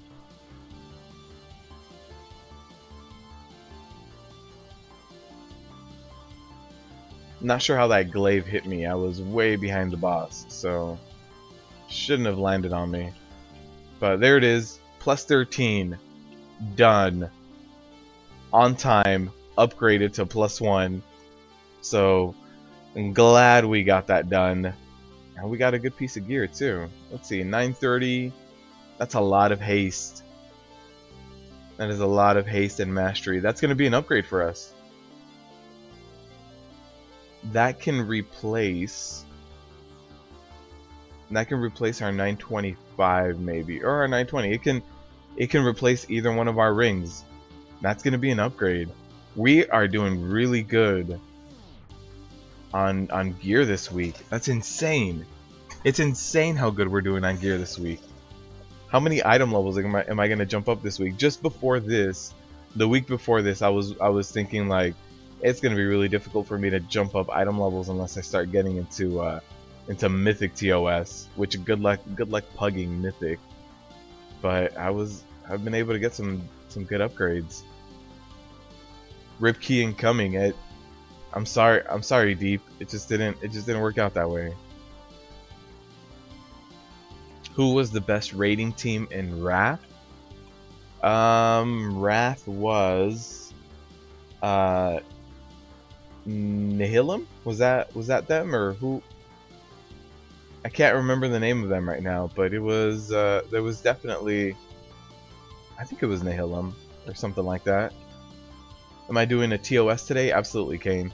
So we're gonna do one more rip key, and then we'll be able to jump into, and then after that I will jump into. We've only done one key successfully today, so we've only done that. So I do want to jump into TOS, but I do want to do one more dungeon. I like showing you guys the affixes a little bit more than once. Want to do that +11 Cathedral? No way, Chaos. I had enough with that Seed of the Triumvirate today. But yeah, Kane, I'll do TOS right after this.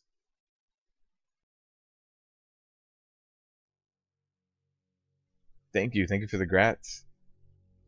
I feel like buying the enchant for it, but I'm not sure if we'll get a summon. But Moth Souls won't be too bad to run to, so I'll go buy my ring enchant it up, and then see where it's better at.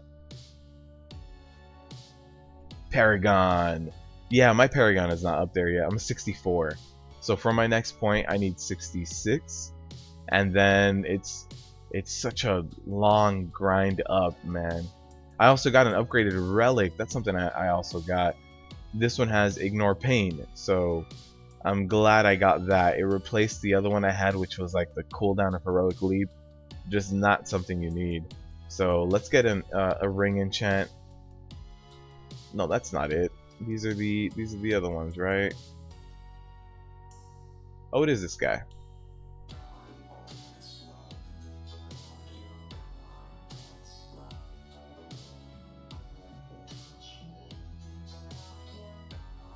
Alright, get that enchant going, and then let's run over to Moth Souls. We need one healer. No, we need a ranged DPS. That's what he said. Okay. Yeah, once we get a ranged DPS, I'll replace this ring right now. We'll see where it kind of fits in a little bit better. You're sad that Cordana couldn't deliver. Deep, you missed it. We were in a rip key for like the first hour of the stream. It was terrible. In my opinion, you thought the Mythic Plus Invitational was a little boring compared to PvP Arena? Yes. Yeah, it was a combination of things. You know, it was the first time they were kind of streaming this, so the UI setup was kind of weird. Everybody in chat just kept jumping in and saying, what Mythic Plus are they doing? What key is this? What are the affixes? Like, there was no information on the screen for people to kind of look at. Yeah, it was definitely weird. I think the commentators also could have used more tools. I don't blame the commentators on any of it, right? They were using what they had to make the best story for you. But if the commentators were able to see cooldowns, they would be able to tell you like, oh man, this group, they just popped wings. They lusted on this trash right now. That's insane. But instead they were left to visual clues, so they don't know when people pop cooldowns, when people were using this. But had they had all the information of when people use certain cooldowns, like a tell me when on their screen, they could have built up the storyline more. They could have said, you know, you don't normally see an arms warrior using Blade Storm during this pull, but they're doing it here. They're trying to catch up. I think they could have done a little bit more with that. Oh, Paragon was the first in ICC. Got it. I thought you were talking about Paragon. Yeah, my bad. Yeah, Paragon. Okay, so Nihilum was probably BC and stuff, right? You killed Malagos in 6 weeks of Wrath being released. Jeez. Can you join me on TOS? Kane, it'll be a heroic TOS. Are you going to be tanking, or what are you going to be doing? We're also going to be doing the Friday streams. The Friday streams are more for us jumping in together and getting that done. 1 hour of Ripkey? Yeah, man. It was 1 hour of wiping on a Seat of the Triumvirate. Do you have to complete your key for the weekly chest, or can you do other keys? Yeah, you can do other keys. I hardly ever do my keys, just because it's easier to jump in a group that's already going. So normally I run my keys on my druid if I need to, but on my warrior I'll do other people's keys right here on the stream. So let's see. This is 2300 and a lot less haste, but a little bit more stamina with the socket. Let's replace this guy. We jump up to 937, our haste goes up to 39%, and our mastery I think stays at 39 as well. Mastery goes up to 40, so 39 and 40 with that ring, jump up to 937. If we do this, we might get a higher item level, no, but I like the haste that this kind of gives me. Yeah, increased haste. 23, yeah, we're good with that. This one's not the best for haste, and with the crit, it's just not something I really want to be doing. It's only a 5 item level upgrade, so With jewelry, you can sacrifice up to 15. Paulo, see you on Friday, man. See you on Friday. If you want to hop in with us, let me know on Friday. Also, Paulo, fill out that poll so that I know what you guys want to know, what you guys want to see for the next custom emoji. Alright, so plus 12 Moth Souls. Oh, I forgot. One thing I am going to have to do is equip my legendary pants. So I'm going to have to look at my gear, probably equip my old cloak, my old tier set cloak to keep my tier set, and then equip those pants by getting... Oh no, actually, I can equip my tier set gloves and get rid of my legendary gloves. So that's probably what I'll do. Let me find that right now. Here are my tier set gloves, unsocketed, unfortunately. So I'll be equipping that. Alright, so since we have all this bolstering, I don't want to pull too many of these cursed faults.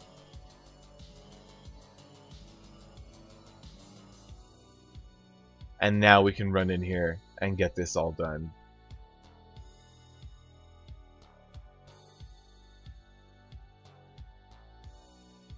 I do want them to go down before any other, before initializing any other pull as well.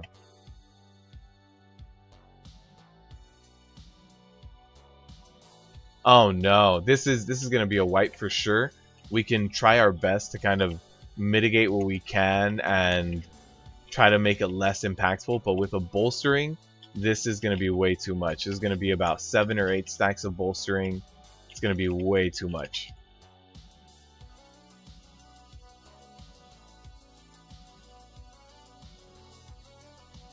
So I think we just got one death. Yeah, we got one death so far. What I'm going to do is I was going to start trying to kite away and kind of run away from everything. Hopefully I don't enter combat from being over here and get Grievous on me. I don't... Yeah, we should let it reset. Perfect. Okay. Yeah, not sure how that second group got pulled, but it definitely did. We managed to kill the majority of this first pull and a little bit of the second.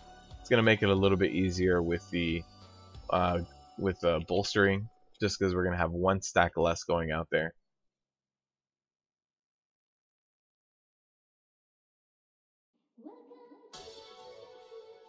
Alright. So now that we have a slightly smaller group, we should be fine. There's a Defiant Strike. We do want to dodge that. And then, before we get the boss pull, I really do want to equip those pants to get my extra charge of Spell Reflect for that Dark Slash.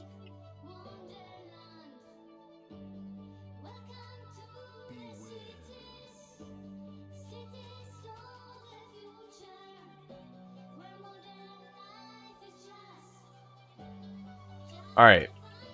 So there it is, 2 charges of Spell Reflect.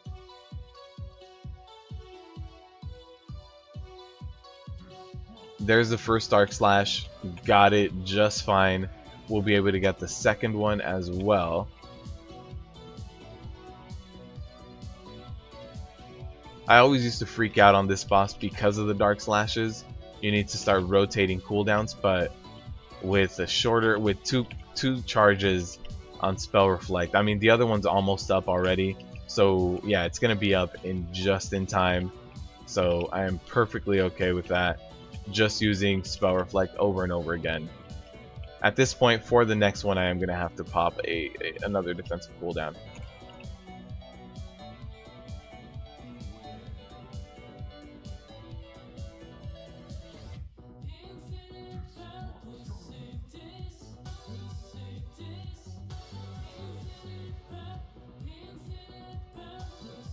Alright, so I have another charge now of Spell Reflect up again after using one Demoralizing Shout. So there's my Spell Reflect again, which honestly, these legendaries, I hadn't used them yet. I hadn't used Legendary Pants yet. But, oh god, it makes this fight so easy now. It makes this fight so much easier. My charge is back up. There was the Spell Reflect. I don't necessarily need it for the next boss, so I'll kind of equip my normal set. That was so easy compared to how it is normally, where you have to do one spell reflect and then like a demoralizing shout, and then one spell reflect and maybe like a shield wall. There's not that many cooldowns we have to be able to soak all that up.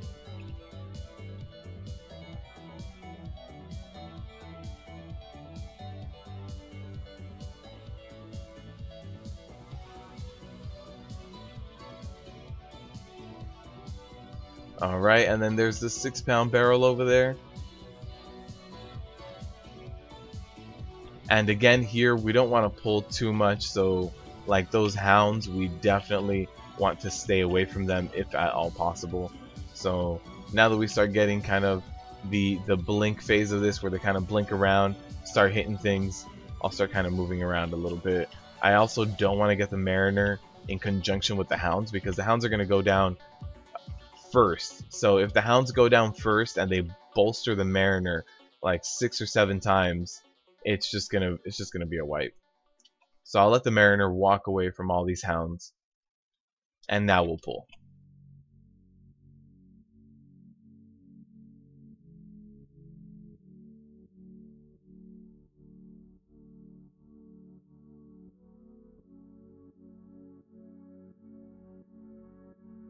So I am gonna get this pat of hounds too.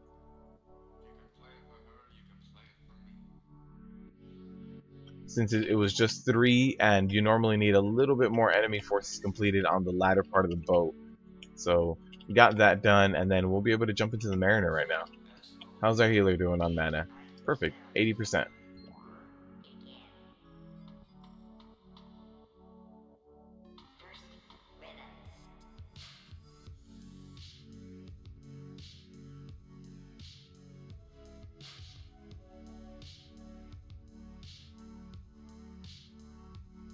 Alright, so now that we got that done, let's just get this Grime Walker done. I'm going to pull him to this corner and just kind of work my way up this wall so that nobody gets hurt, and then we will be good to go for the second boss.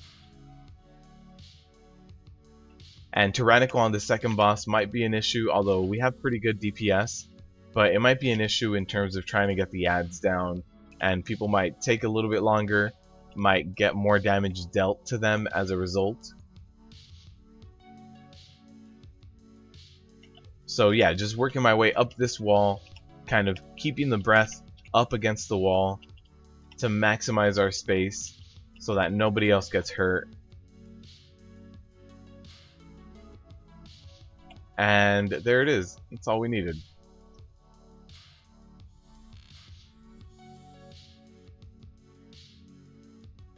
Kane, thank you for stopping by, man, for sure.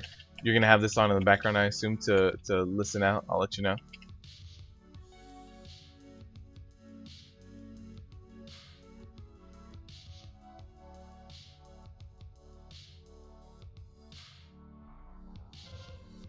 So here is that scream. Oh, I thought my pummel went off too. It's on cooldown, so not quite sure why it didn't interrupt him.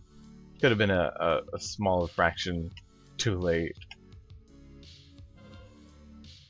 And there it is. We're good to go for the second boss.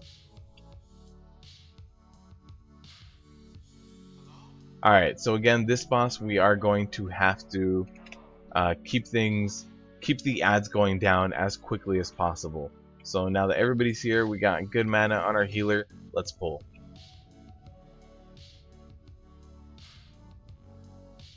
And since it is Tyrannical week, we do want to avoid those sites a little bit more than we normally would. I mean, we normally try to avoid them anyway, but it's a little bit more important this week because of that. You saw that one person did get one shot. There's no saving them. Here's a fragment, so we do need to kill these ads as quickly as we possibly can. Here's a Cosmic Scythe right on it, so we have to move out of that.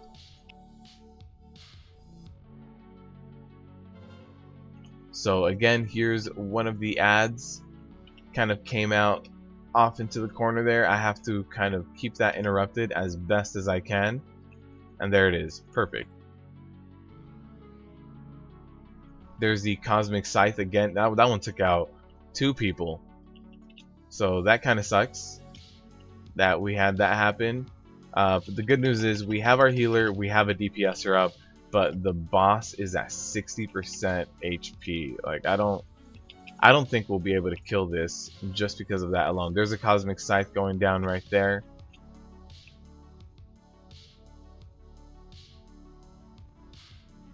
That Void Snap went off and kind of took some of us out again.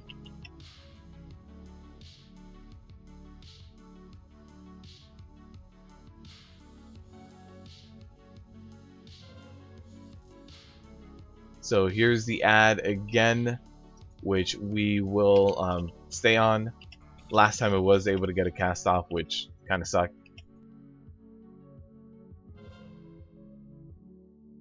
I wasn't able to interrupt that Void Snap. My interrupt was down. At this point, it's just me and the healer, so I don't think this is gonna go down. That Cosmic Scythe hit the healer, and now we're just gonna wipe it out.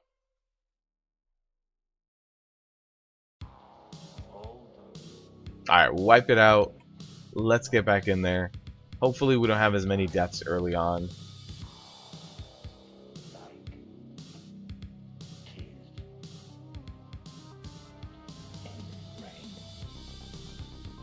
Too many. Someone in the party chat just said too many scythe hits. And yeah, that's what did us in.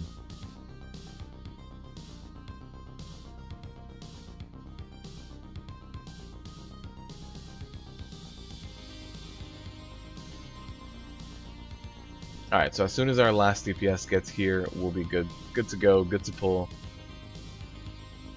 And we have a decent amount of enemy forces. We're probably going to need to clear a little bit of the right hand side of the boat, not as much as we normally do.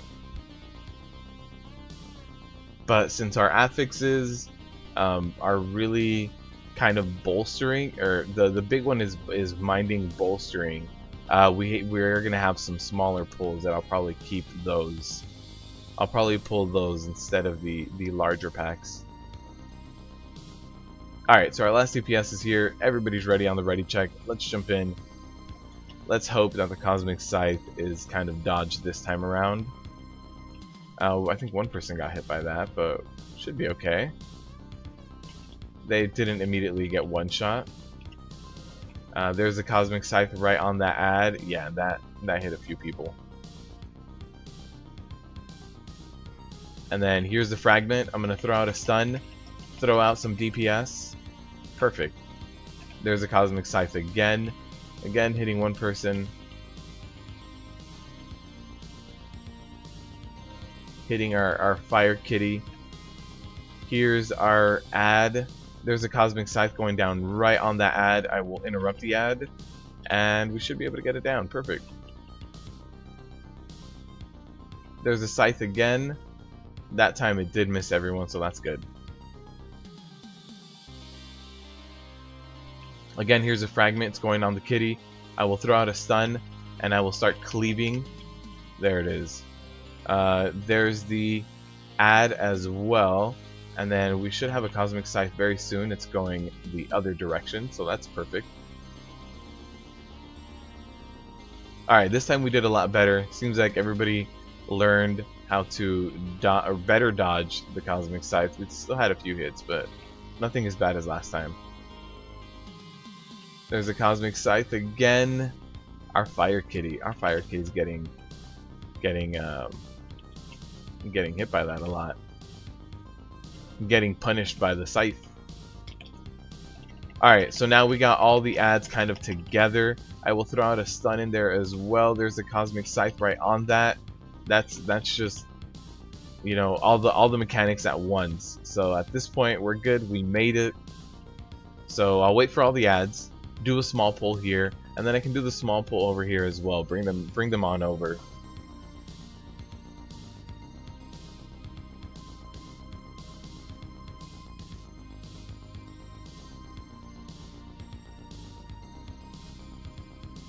Alright, we'll see how this goes. With one pull it should be really easy because we cancel out bolstering completely, and only Grievous is affecting us, but with this champion it really shouldn't be that bad. It should mostly be on me. Again, I'm going to pull the other one. Just doing the single pulls right now. Before we start getting all of these pulls that heal and do all this other stuff, let's just kind of keep it going. Keep our enemy forces going up. Alright, now we can do some of these pulls. So I am going to stay on the Mist Caller to be able to interrupt anything that she casts. And it should be alright with that. So there's a Whirlpool. I did interrupt that with a stun. Surging Waters, I'm going to pummel that. And we should be okay. This one's also casting the Torrent of Souls, but since that's not a heal, it should be alright. So 2 stacks of bolstering is nothing bad at all. So here it is. We have 1 healer and the champion. So we should be able to deal with this as well. I don't have my stun up, but I'll be able to interrupt anything that kind of goes off.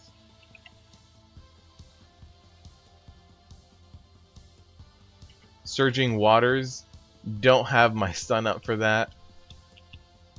And my interrupt did go to Whirlpool of Souls, so I wasn't able to interrupt that, but we still got it down. What I'm going to do next is pull this pack of 2. Since it's a much more manageable pack. More manageable than the pull of 3, although pulling these guys one at a time is not too bad either.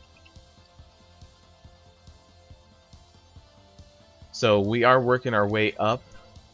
We are at 78% now. We'll be able to get to 81. No, okay, so there was 81 after that kill. After this, we'll be at 84, I believe. And then the last pull is 8%, so we should be okay.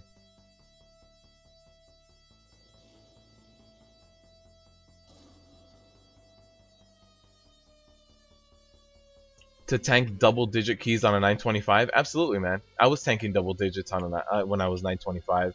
I mean, I'm barely above that, right? As of last week I was 932, and every week I tank at least a plus 10 for you guys. So this week I got a really big bump up to 937 so far. But yeah, at my old week it was 932, was not that much higher than 925, and every week doing plus 10s for you guys. So you should be able to. This week the only thing that's going to be punishing to you as a tank is if bolstering gets too high or really big hits with tyrannical. So if you have like absorption trinkets, they're an easy way to deal with tyrannical when you know that big ability is going to come out and just pop your trinket. But if not, you can just use your own class cooldowns to kind of deal with things. But yeah, you should absolutely be able to do a plus 10, no problem. Ezekiel, do you tank with your druid, or do you have a protection warrior, or what class do you have?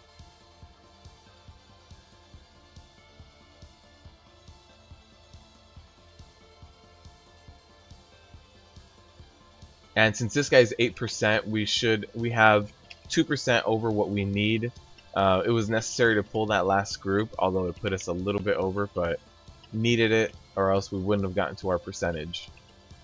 So at this point, these ads despawn if you just kind of jump off, so just kind of kill the main guy, jump off, and get ready for the Hellia fight. We have 4 minutes, which means we don't have much room for error. We can wipe maybe once and then get back into this.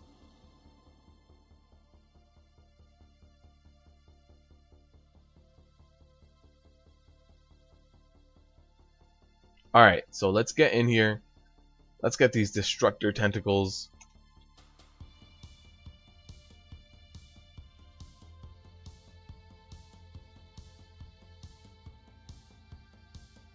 Do I run with my guild as well, or do I pug everything? So on my warrior, I pug most things. Like when getting AOTC as a pug was very important to me, since I do run this channel based on the whole pug thing. But on my druid, I am in a guild. So my druid, I run with my guild Tuesdays and Thursdays. And yesterday, I ran on my warrior with that guild. So yesterday's heroic TOS that I did do was with that guild.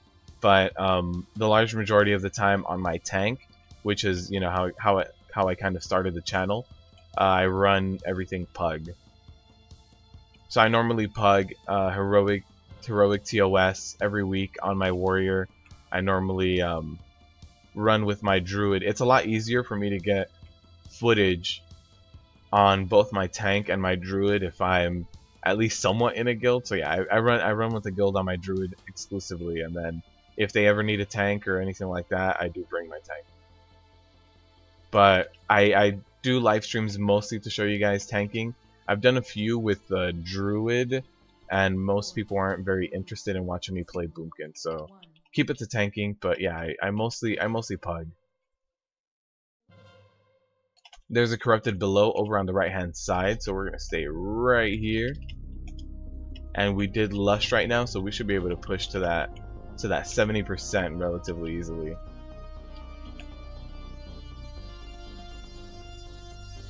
The majority of groups are checking WoW progress. Yeah, a lot of groups that are trying to do like the plus 15s and stuff, but you should be able to get into a plus 10 group. Maybe not like plus 14s, plus 15s, but try to get into a plus 10 group, and you should be okay with being able to find a group that's doing a plus 10 that'll let in a 925. Are you also, it's important, Ezekiel, are you 925 equipped or in your bags? Because if you're 925 equipped but your bags are a lot worse, that might not be enough. Oh, I got stunned there. That might not be enough. You might need a little bit more gear. But if you're 925 equipped, you'll be fine. So we have 1 minute left. At this point, Helia I think has like an extra 2%, and we should be alright. 5% actually, 5%. But we should still be okay with this. 1 DPSer's down, but we'll be able to push the extra 4%. There's a torrent, interrupt that. There's a corrupted below over on the left.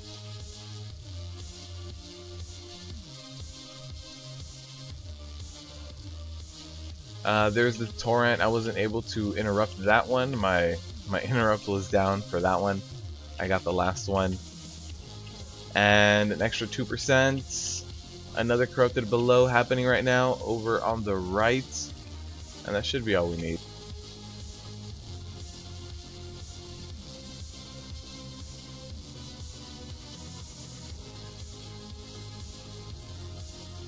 Alright, there's our plus 12, I think it was, right? I think it was a plus 12. I think the plus 13 was the vault we did. This was a plus 12. And we got a neck that I don't believe we need. Let's see. 915 versus mastery, no. Not gonna be for us. That won't be an upgrade, so I'll let the group know, see if anyone wants it. If not, we will go into TOS. And Druid tank is your main, that's all you've ever done. Sitting at 8.5 mil HP in bear form, damn.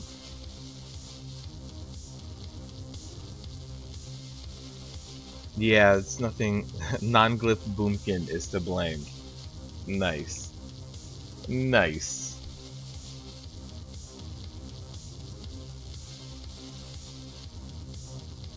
You watch Preach talk down to Pugs and he stresses so much about joining guilds where you can actually show people a positive side. Yeah. So when Preach started his pugging series, I want to say like a month ago, I was very happy that he did. But yeah, he talks down about it a lot. And I mean, yes, pugs aren't the best, but every now and then you can get a good pug. Like I got AOTC from pug. Look, I want to show you guys this. All of these have been with pugs for the exception of TOV. TOV, I got very frustrated in heroic TOV with pugs, but all of these other ones have been with pugs.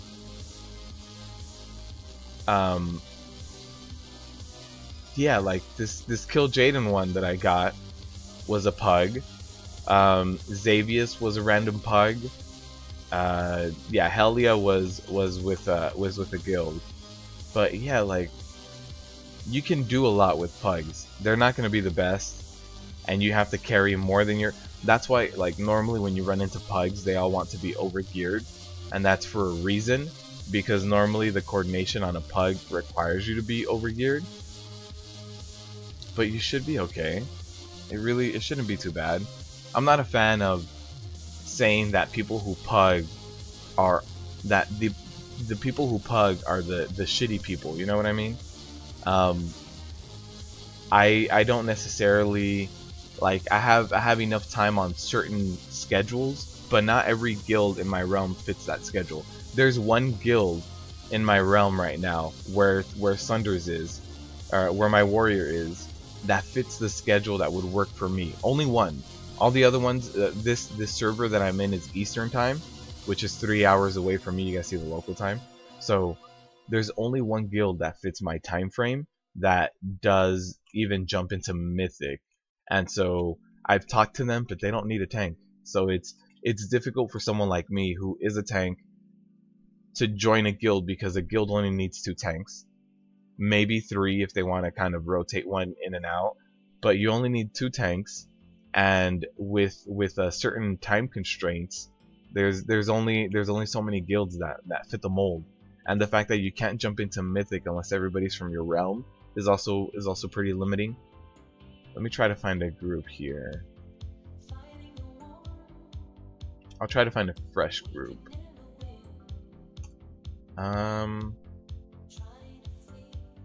I don't see Kane either. Kane, are you there?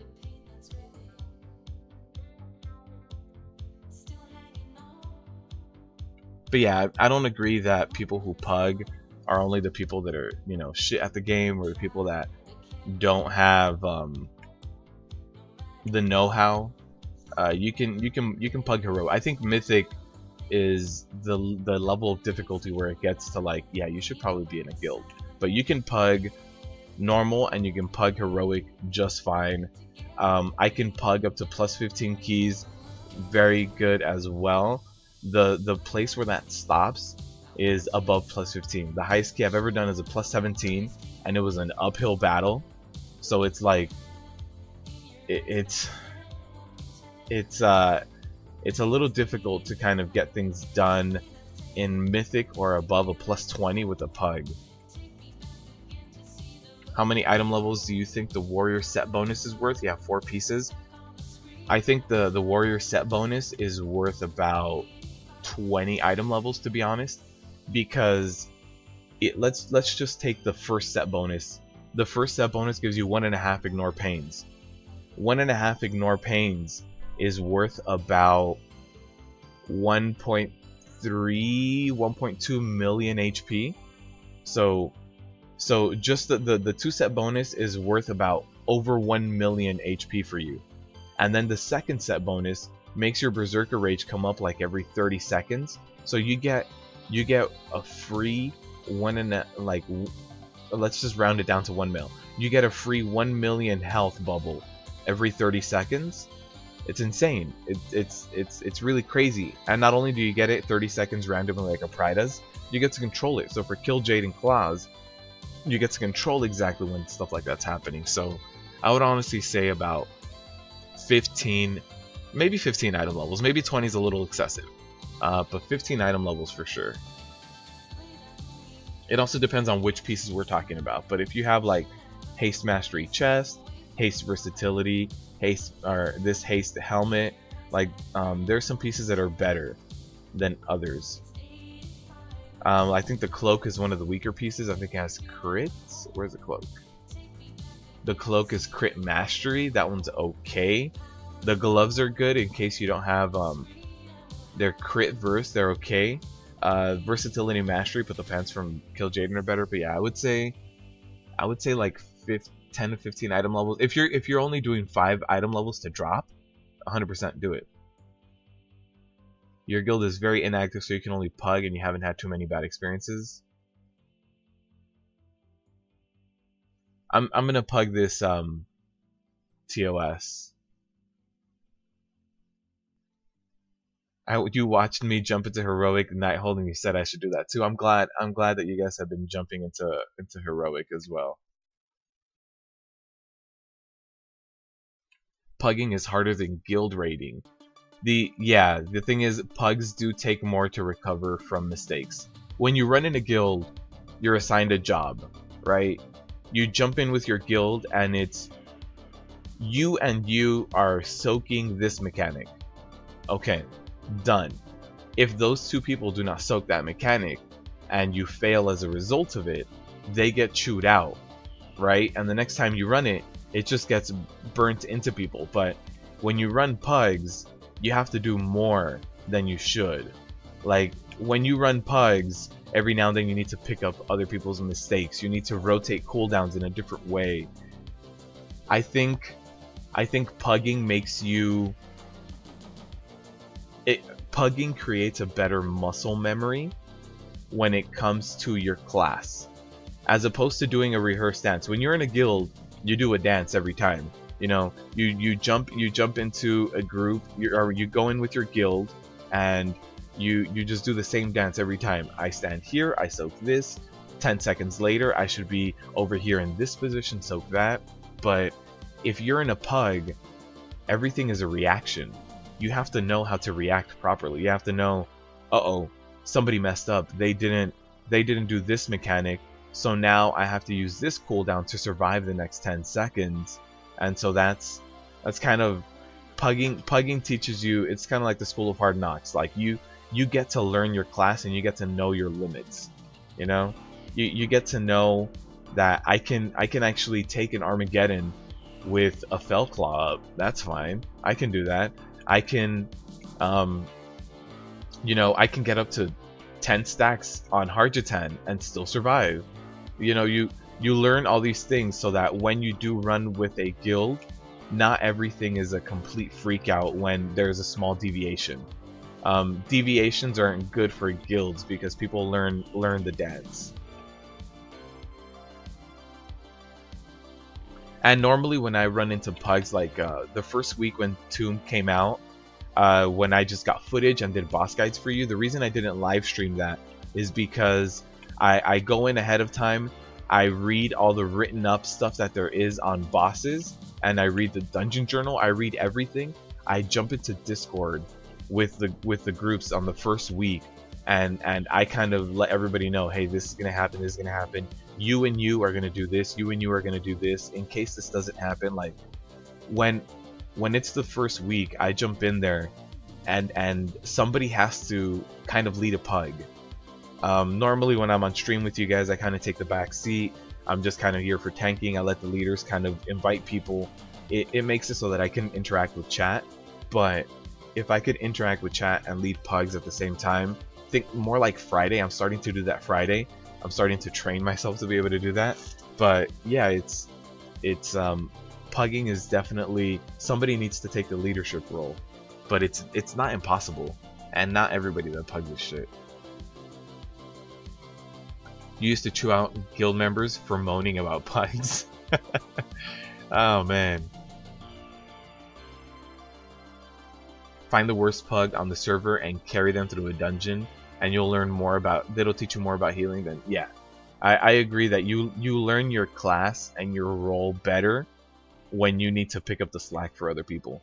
Like the only way that you can outperform your gear, like let's say the highest example, Method, right? Method outperforms their gear. You can give you know 80% of the WoW population the exact same gear that Method has, and they can't do as well as Method can. Like if Method can do 2 million DPS sustained throughout all of Mythic Kill Jaden, you give that same gear to me, and I can't sustain 2 million. I'm not that good of a DPS. Like I can't outperform my gear, but they can. So I think the more you pug, the better you get at being able to outperform your gear out of necessity. It isn't even out of the skill that you have built into you, but it's out of necessity. If you want to succeed and get your plus 15s done, if you want to succeed and get AOTC, you have to learn to outperform your gear. How about my Boomkin? Are you gonna do Mythic TOS? If my guild decides to jump into it, Epic. Yeah. There's been a little bit of talk about it. My guild normally sits at about 15 people though. So since we normally sit at about 15 people, you need 20 to jump into Mythic. So if there's like more recruits or more people jump in, then we can jump into Mythic. But normally on a normal raid night, we sit at about 15 people. So we would need more people. I guess you need to rebalance your gear. Just heard swapping crafted 935 for a 900 set. Yeah, Heath, if you swap out and get your tier set, as long as you maintain above 25% haste, you should be okay. 25% haste with your 4 set. Pick up Warlord's Challenge to reduce that again, and give it a shot. So I'm not saying if it feels bad, keep doing it because I'm always right. No, give it a shot. Try out the 4-piece. But if it doesn't work out for you, Heath, and if you feel that going for the higher item level is better for you, then do whatever feels better. I do suggest though running logs and seeing how spiky you are, how much damage you take. What's up, Kane? Kane, my bad. I saw your whisper. I had already joined this group. But on Friday we'll do fresh heroic TOSs, man. I just kind of want to get in here on these Wednesday streams. I just want to get in here, get things down. You need to also have a completely different attitude when you pug. Raging in pug will get you nowhere. Absolutely. Screaming at your guildies can have a certain result, right? Because your guildie, like let's say your guild, like for tanking, let's say your guild is supposed to taunt when the Gorok debuff goes off. If you scream at your co-tank and you say you didn't taunt swap, what are you doing? Then they're gonna know. But if you scream at a pug, they have no investment in you or in getting the boss down. They might let you keep the stack next time and cause another wipe. They might troll you. You know, there's all these things. If you tell your guild mates you didn't do your job, they're gonna pick it up. But in a pug world, it's not always like that. You might tell someone you didn't do your job, and they might argue with you that it's not their job, that you're the one messing up.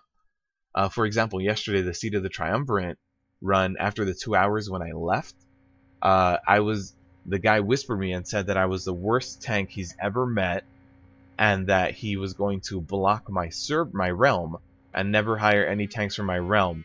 When the reason why I told them I called it was because 2 DPSers were barely doing better damage than me. So I was at 600k, they were at 650s, and I was like, this isn't enough damage to interrupt the bubble and to kill the shadow guards. So my reasoning was, we've been wiping on this for an hour, your DPS doesn't get better, we can't do this with this DPS. But according to them, it was my tanking, even though we were getting one shot by the mechanic that requires DPS to get to and to interrupt. So everybody has their different ideas in pugs, but I think pugs makes you more aware at your class. I think it makes you better.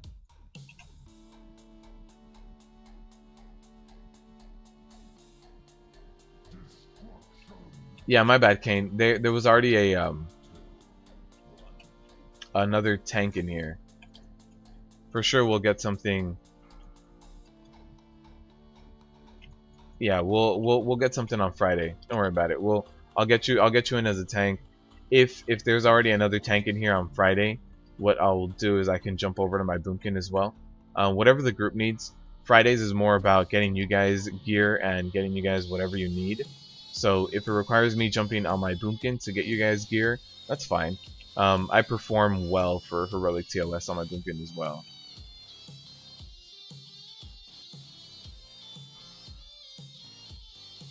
And pugging helps a lot with thinking on your feet. Yeah, your class you become very natural at your class once you start pugging. Like I know when to pop certain cooldowns. I know like when my healer's down, how to generate a little bit more rage than I would otherwise be doing. It's gonna hurt my threat. It's gonna hurt my damage done a little bit, but I'll be generating more more rage and healing myself a little bit more. So yeah, there's more thinking on your feet the more pugging you do, and I understand the pugging can be frustrating because sometimes you do get paired up with people who just want the gear but they don't want to work for it, I think is the easiest way to put it. They want the gear from heroic TOS, but they don't want to do any mechanics. They don't want to, you know, pull their weight and DPS. They don't want to do anything like that. So sometimes pugging can be frustrating, and when you get people like Preach who are used to raiding at a mythic level, it's a lot easier to just say screw this group, not worth my time. I'm gonna roll on Demonic Inquisition to try to get a better helmet as well. Dalaran is the second highest population and the lamest. The thing is, every time I load into Dalaran, it says that the population is for new player. I think the population is people who have kind of left, because I don't see that many people on all the time.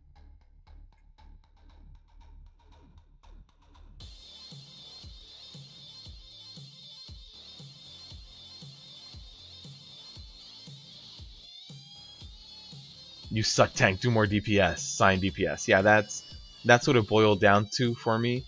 I don't know why they thought I was the worst tank they've ever seen in their lives. It's not like I was dying to any mechanics or anything, but it happens. I mean, what's funny about it is I have all the recording for those 2 hours, so it's like I don't get it. I was you know, getting stuff done, and before every fight I was letting them know what to do with the fight, but I guess, you know, everybody needs to rage somehow. Especially, it was another guy's key, and after 2 hours, I was the one that was like, we don't have the DPS, this is it, it's over. So I think maybe they just got upset because I got their key to re-roll lower by kind of just calling it quits. But after 2 hours in Seat of the Triumvirate, and DPS doesn't get better, you know, you realize you're just bashing your head against the same wall, and it's not going to give in. You won't be able to tank on Friday, Demon Hunter? For sure. That's fine. We can, you might be able to tune in then.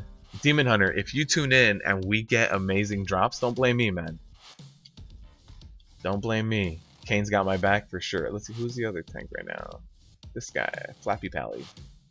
I will whisper them.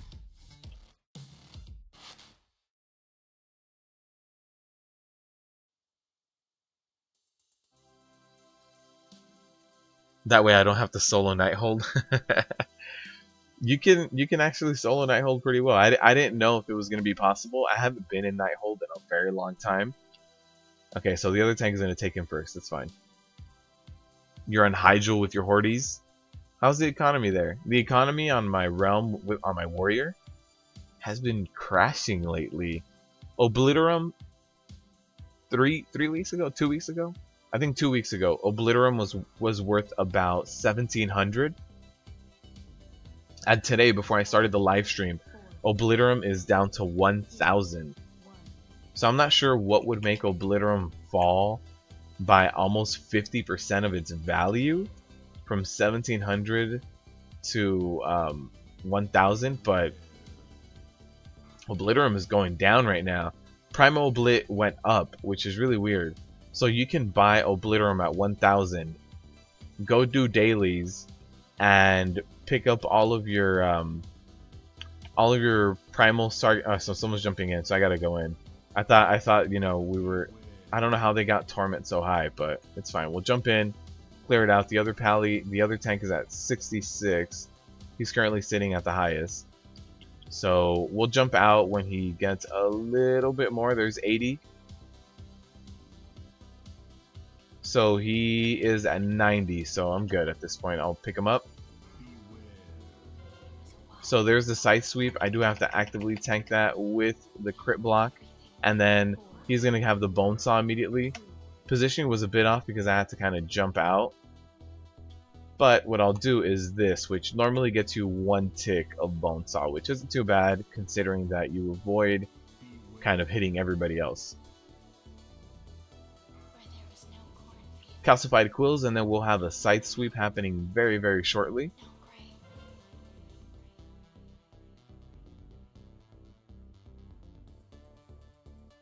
So hopefully the other tank is out here. I will let him know to taunt off soon. So the other tank is out here. I let him know to taunt. There's the taunt. I see my threat meter.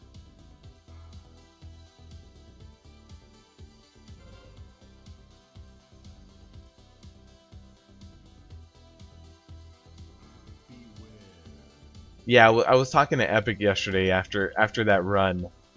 After they told me that I was the worst tank they've ever seen. And he was like, what? What are they talking about? Ignore their comments. Yeah, I mean, at this point, you know, I think we've all been on the internet long enough to know that the harsher of a statement you tell someone, the better it'll make you feel. So that's fine. I mean, even just as a content creator, you get all of the negative comments, so it's okay. You just gotta let it roll off of you on the internet. All right, so he's at about half energy. I don't even think he'll be able to get his bone saw off, to be honest with you.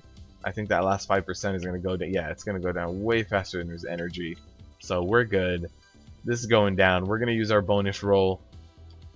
Try to get a better helmet. Let's see. I want something better than this 915 I have. And hey, 915 with the socket. That's better. Not a better item level, but it's better. The economy is very saturated, so the prices are low. That kind of sucks.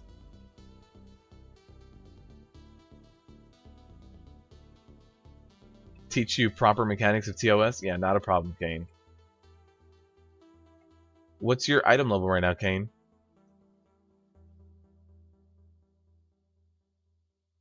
When the boss isn't looking at you, Demon Hunter, for sure. Yeah, we just need to buy a nice socket for this.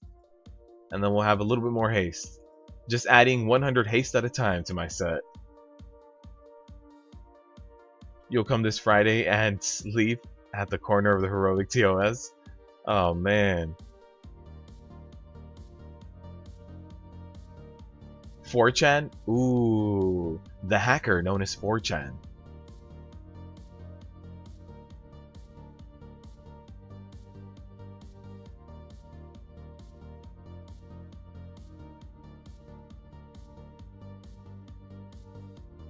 Slightly getting the helm upgrade, yeah, just a little bit, just a socket, which honestly, that's fine. I'll take it.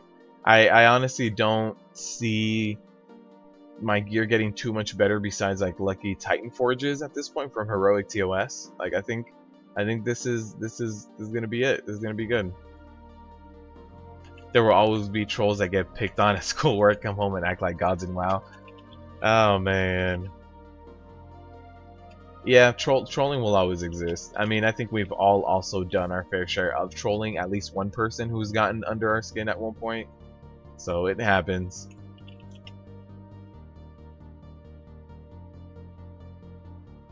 Every now and then though, I still get like the comments.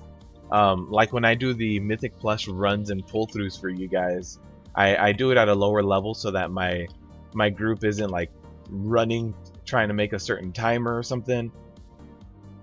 Like the focus of those videos is showing you what pulls are necessary, what you can do to bypass certain pulls, and any kind of game-breaking mechanics those pulls may have.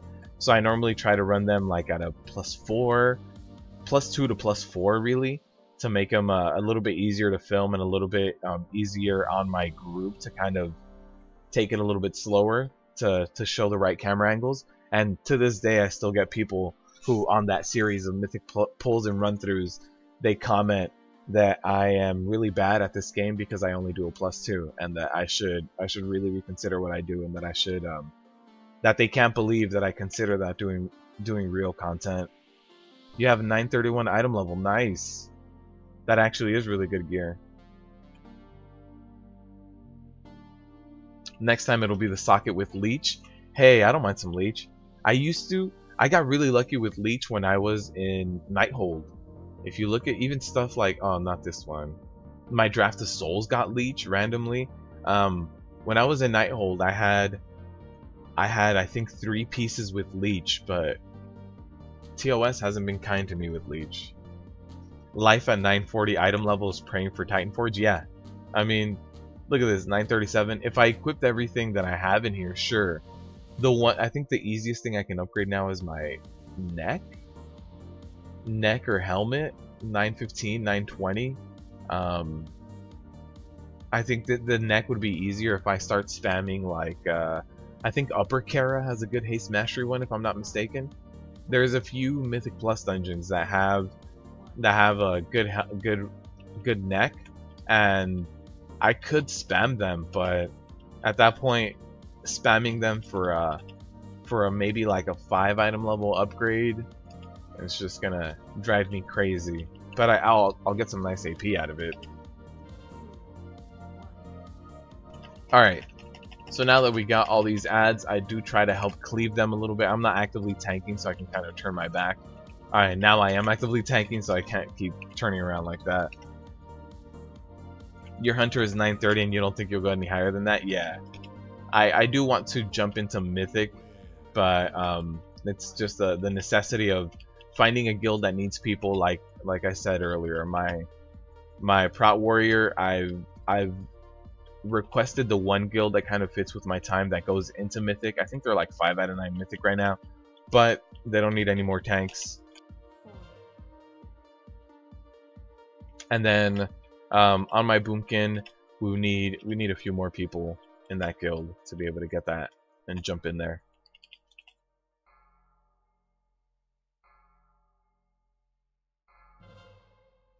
Also, Mythic is a completely different ball game when you're talking about how you need to mind your mechanics. They're a lot more punishing, and I think you need people who can take the harsh constructive criticism.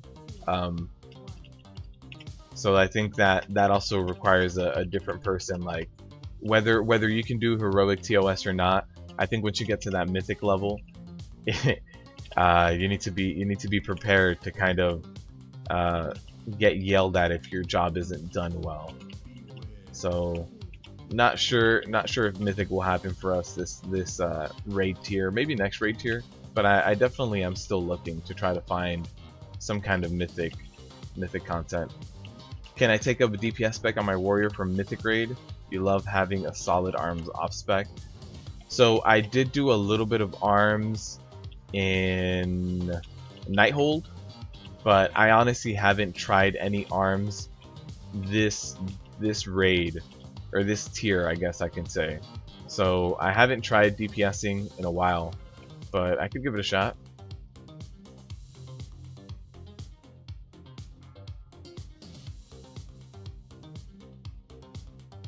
My weapons are definitely lackluster. This ring would be nice if it Titan Forged a little bit, but no need to use a roll on it. Yeah, my weapons are definitely very lackluster, like item level 927.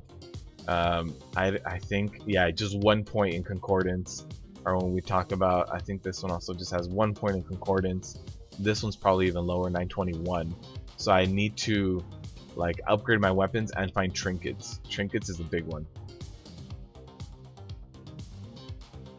But yeah, I haven't taken up a DPS spec on my warrior since Nighthold. But I think I'd rather do arms than fury.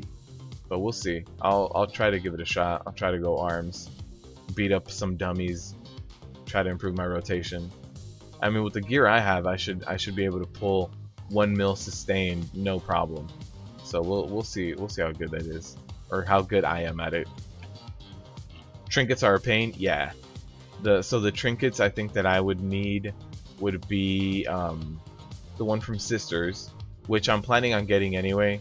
Right now for world questing, I run Draft of Souls and Leviathan's Hunger. But if I can get the trinket from Heroic Sisters, the DPS trinket, that'd be nice to be able to do world questing. It's a good bump up. It does a lot of damage. So if I get that, it can double dip into being for arms, the glaives one. So I'm gonna try to fish for that next. I don't think I need anything else on Sisters, so it won't be too big of a sacrifice to kind of get that done.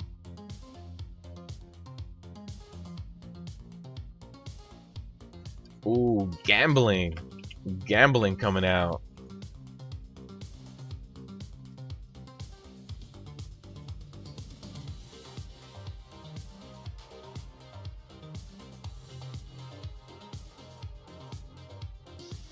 Yeah, so this current trinket that I have, it gets up so high with like 15, 20 stacks, or like 15, maybe like 17. I don't think I've ever hit 20, but it gets up so high. There was 15 stacks right there.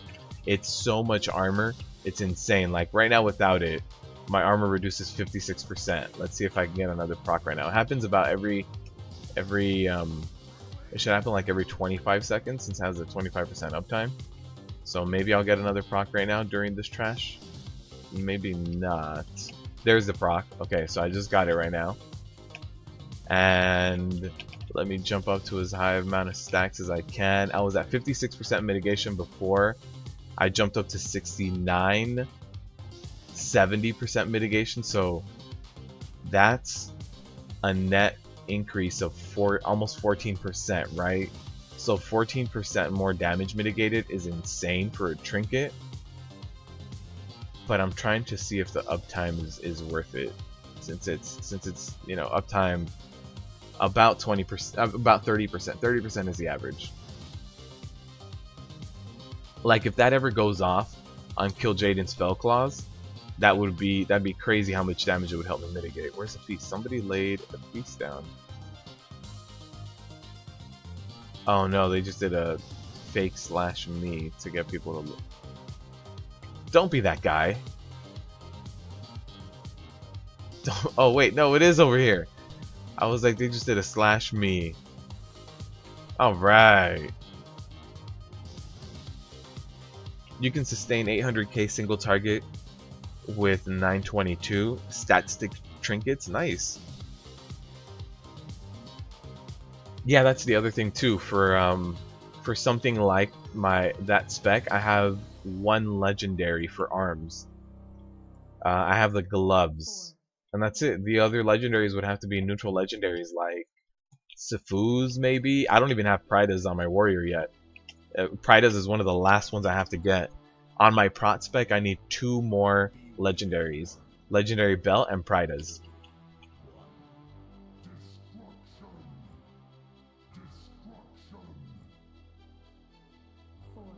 So yeah, I wouldn't have best in slot legendaries, no good trinkets. So here's the Hydra shot. Let's split it up as best as we can. There's this guy stacking right here. I wish he would have split up a little bit because it made me stand in the goop, which kind of sucks. Makes you take extra damage as well. So let's hide behind for these tornadoes. Hopefully I get a taunt off right now. There it is. I had to move that Neltharian's Fury because I think I was on the edge of that. So I will throw out my interrupt on those Darkstalker, Abyss Stalkers so that they don't teleport, but that was all I had.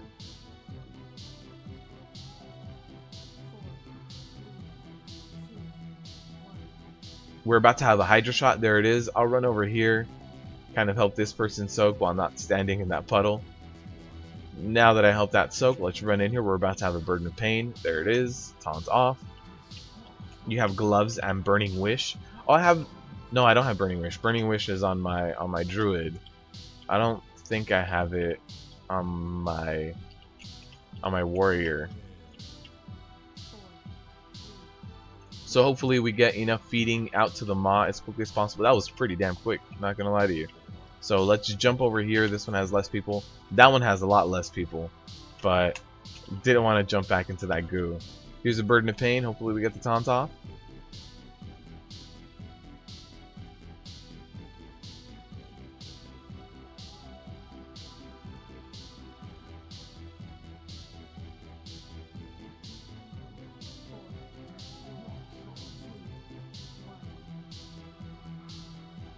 Alright, we are going to have... There's a Hydra shot. Unfortunately, we ran opposite directions. But we'll have the Burden of Pain happening very soon as well.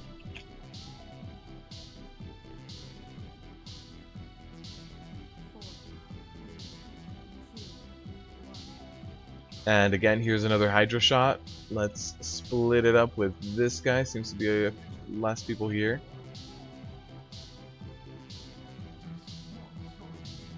There's a Burden of Pain, so we will taunt off. That Burden of Pain was very late. I think it was probably like 15 seconds late, which I thought my DBM timers were messed up, but yeah, I didn't see it come off cooldown as soon as it was cast, so it must have been off cooldown for a while.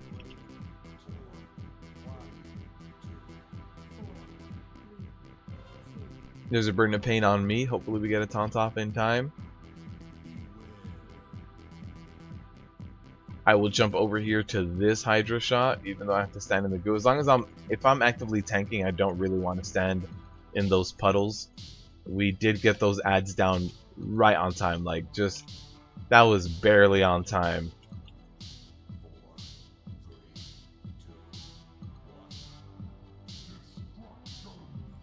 So again, we got the taunt off here, and there's all the ads. Perfect. So for this, I think we get legs here, right? Tier legs. Yeah, and I have 915s. So I'll use my rolls. I only have 2 more rolls left. So let's see if we get anything. Nope. Got some AP. And now I just have 1 roll left. I will use it on Sisters to try to get that DPS trinket. So hopefully we get that DPS trinket.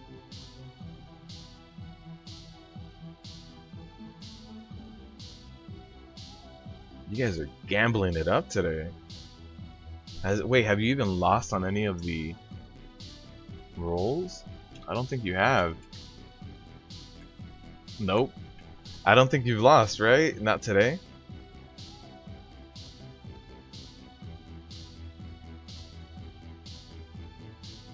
Nice. Very, very nice gambling today.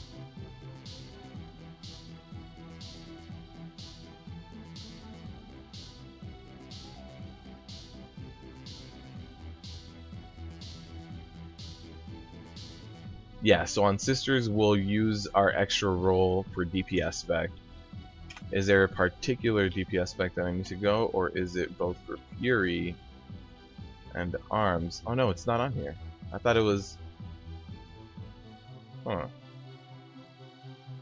Oh, that's why. That's why. If we go Arms, can we pick it up? Yeah, and there's actually less gear for Arms than for Fury, so we'll do Arms. Hackers, seriously.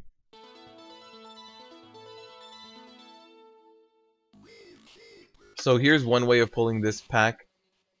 You kind of pull them and run into this corner, LOS them, and then just pick up all the threat. Just kind of AoE cleave them. They should all kind of like stack up right here at the base of this stairwell.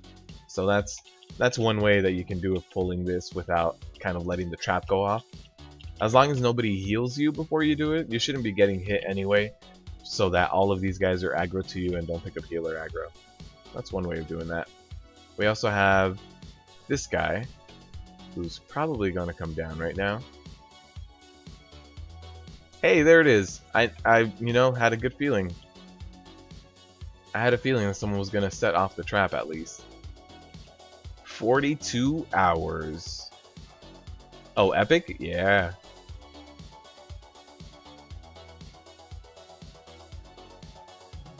I don't know if I've done this week's Greater Invasion on my tank. No, wait, isn't all the plate gear for this week's Greater Invasion like critical strike?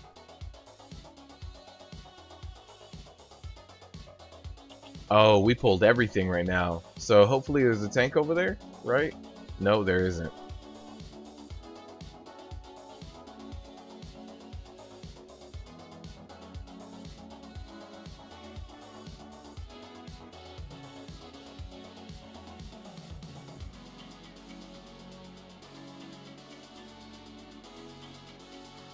Alright, let's pop a few cooldowns, try to stay alive. This was a hell of a pull, but we should be okay. There's a victory rush, which is really helps out. I really like how victory rush comes in clutch so often. Max winning with the increased hours. Alright. What? Why are we in oh god. I was like, why are we in combat? Who pulled? And we just pulled the next group already. There it is. Perfect. We didn't have enough threat.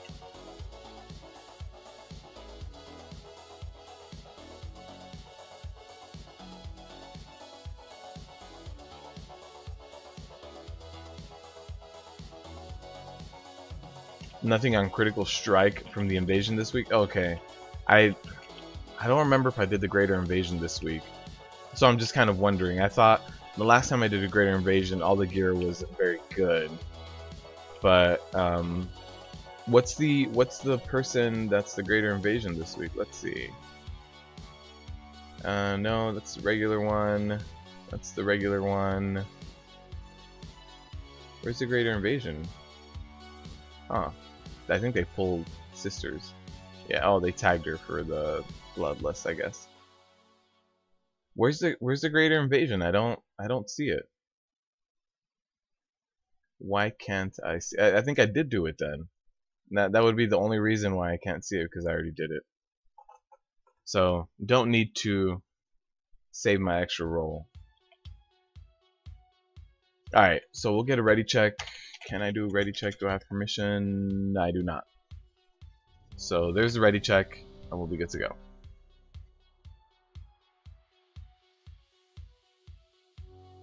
Scott the Hacker.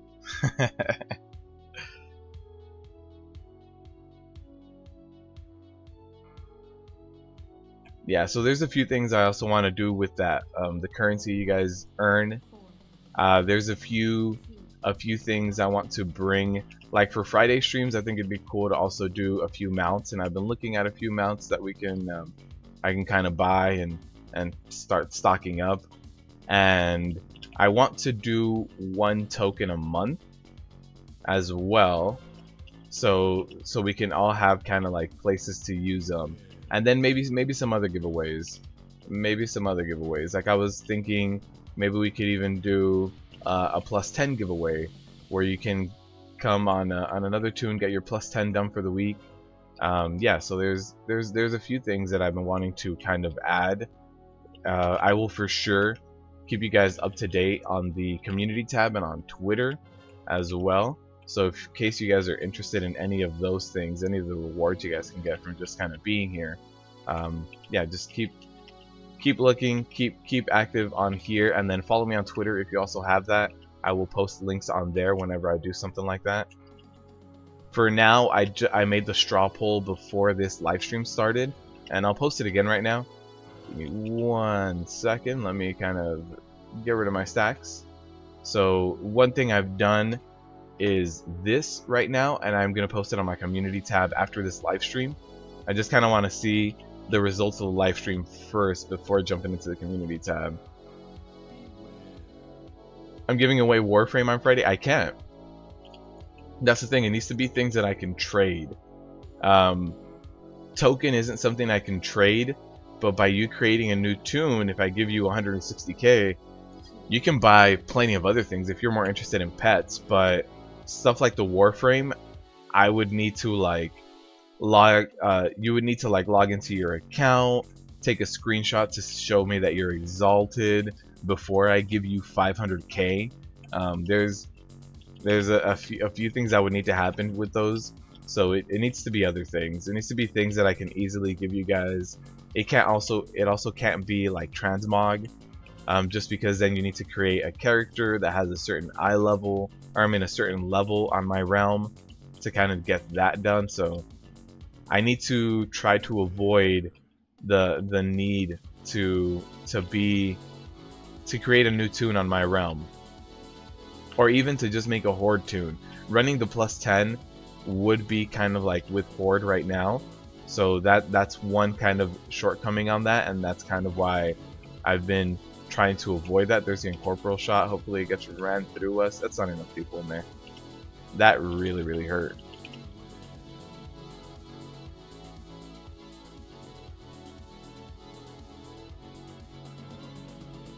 That'd be awesome, since you never run Mythic Plus, for sure. That'd be something that I'm considering of doing, running Mythic Plus with you guys, doing a +10 as part of a giveaway.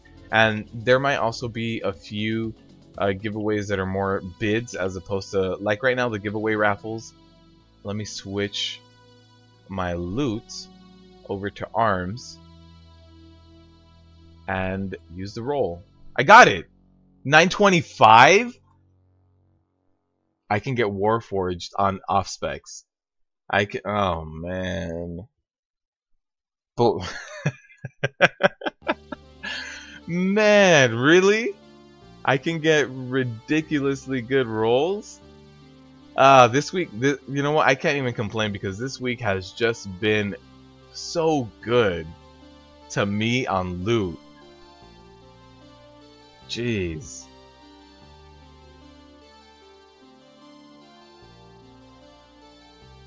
I can trade 500k. I can. I most definitely can. You'll get exalted later. Where's Brittany?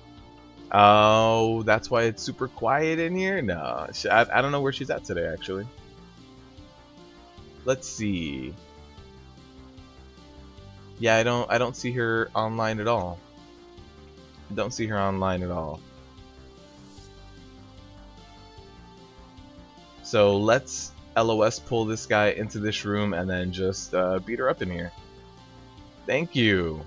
Thank you. Katie was here in the beginning. I don't know if she's still here. I got the trinket for off spec. Yeah, I decided to roll off spec. It'll really help out with doing world questing.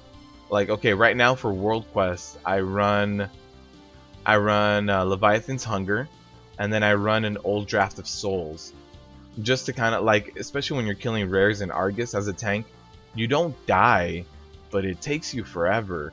So I want to roll at least a DPS trinket to kind of have, and then someone earlier mentioned that they want to see me try out arms, so that trinket will kind of help me do both. So now I kind of have that trinket, and I don't know what else I would use for DPS. Maybe the draft of souls, even though it's item level 900. So gotta do a few things, but now my DPS spike is looking a lot better. The 925 was nice though. You have so much trouble with the next fight, Ghetto Blastin'? Alright, we'll try to help you out, man. What exactly do you have trouble with? Do you normally tank top or bottom? What's normally the issue? So that I can try to recreate it and then show you what to do. Because if you normally tank bottom and I'm on top, you're not going to be able to see what's going on. Was that the one you got last week, Max? I don't know. Did you get the glaives? I thought you got the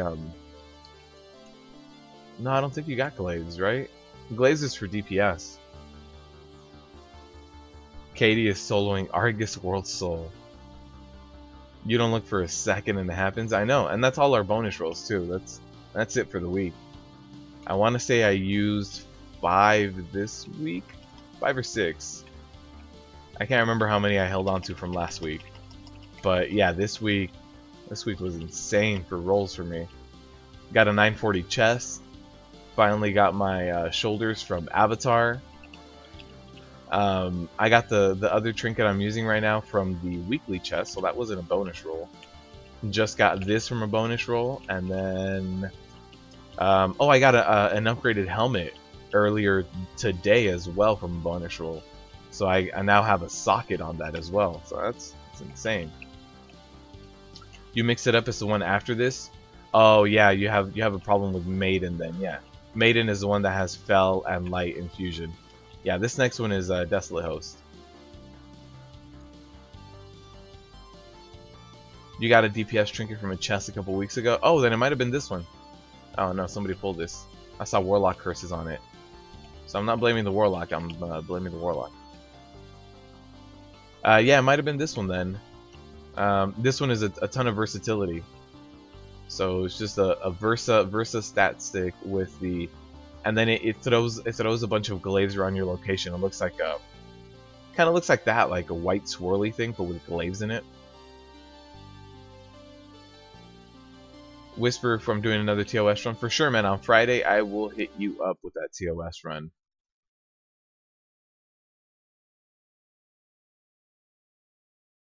Katie's testing Entorus Mythic.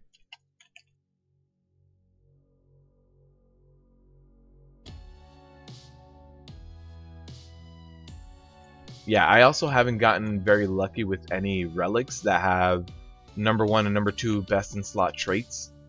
My relics have been like hit or miss. Like I get a really good first trait, and then the second trait is going to be really bad, or I get a really bad first trait and the second trait is going to be really good. So yeah, my relics have been hit or miss.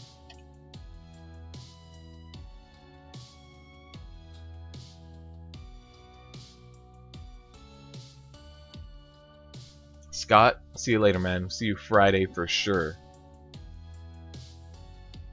I'm not. Yeah, that's exactly what I said, Epic. I'm top. Okay, so the other guy wants to be top. I'll be Spirit. Yeah, I saw the Warlock curse that ad, so I don't want to call him out and say, Warlock, it was your fault. You pulled, but it was. So I'm not calling him out. I'm not saying it's his fault, but it is his fault. No, is it not? Is that not how things work? I just didn't want to call him out, but he did do that pull.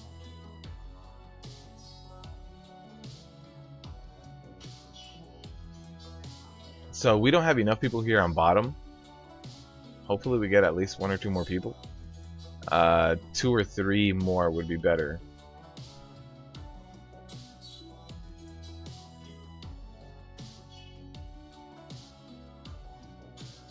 Do we even have a healer here? Is he a healer? Yeah, he's a healer. Okay.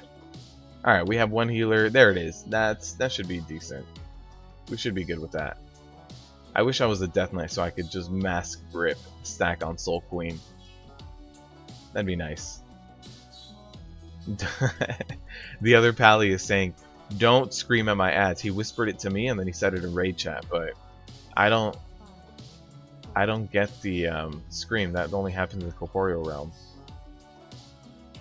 So not sure why I would be in charge of that. So I have 1 shattering scream on me, which is this one. I will interrupt it. It does an AoE around me, and I don't want people to get cleaved around the boss. I want them to be here, ready to kill the boss. So gotta make it as warm of an environment as possible.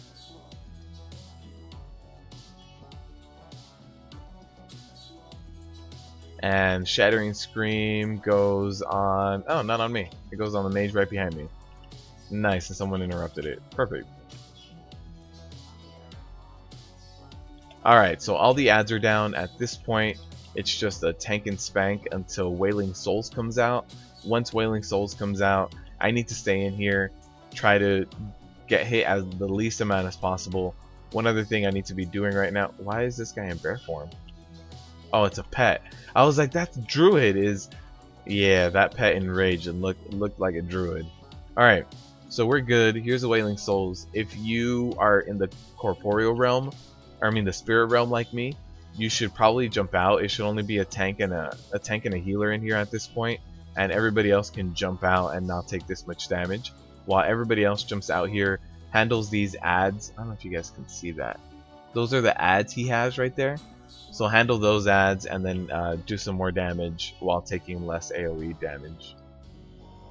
This Friday, Heroic TOS, you have an important role finding a good spot to sleep. Oh man, yeah, you need to go to sleep early, man. Go to sleep early. We're gonna start doing movie guide trailers for the Friday runs. This Friday, coming to a Tomb of Sargeras near you. Epic forever falling asleep.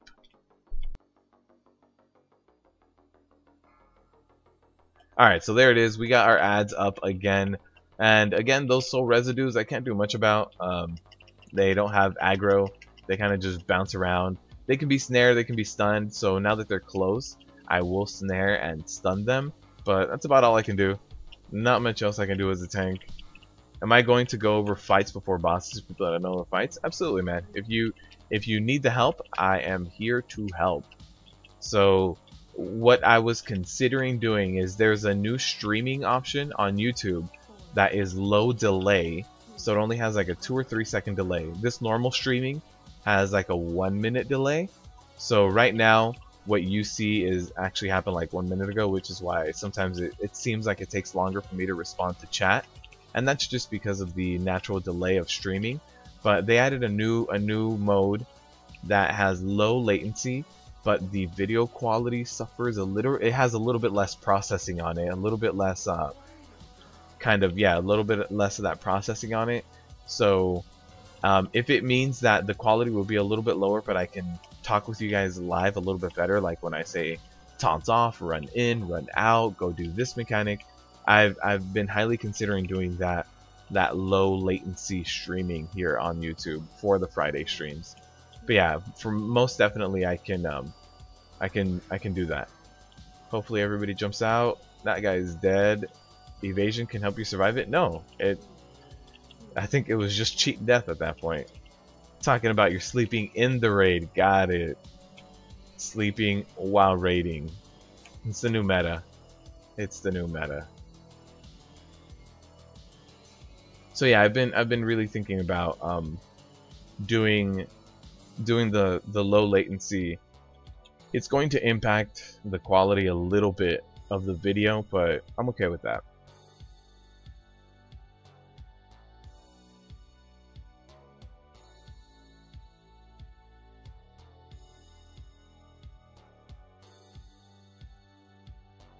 Also, we are doing really good with this group, but as soon as this group kind of falls apart, whether it's Maiden or Avatar, we'll be doing the giveaway as well. So the giveaway for this week is still the pets we have, and I don't want to say starting Friday because I don't know if I'm going to be able to get my hands on a lot of these mounts that are available. I'm still kind of like shopping around the auction house and trying not to buy them when they're overpriced. So I'll try to get a few mounts by Friday so you guys can do either mounts or pets. So we'll see how that goes. What's up, yeet boys? Alright, we can get this trash pulled. We don't need too many people for this trash. You don't need to split any damage or anything on this trash, so let's get this trash going.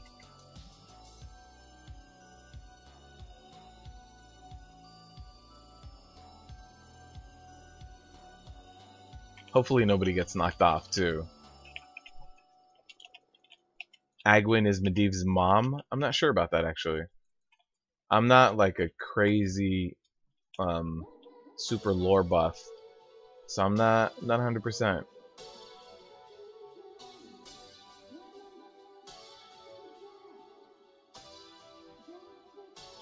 So I do like to take this pull and run it back to the group at least somewhat, so that they're forced to stack on me. So that's like 4 people. That should be enough. Yeah.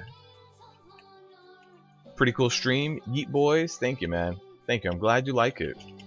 If you play WoW yourself, yeet, I do a giveaway at the end of every stream. So if you want to stick around, you can participate in that giveaway. I give away non-combat pets.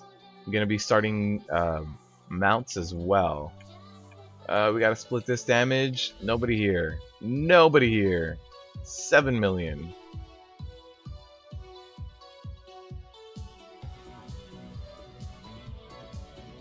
So I'm still in combat, I think? No, my deep wounds is still on it, but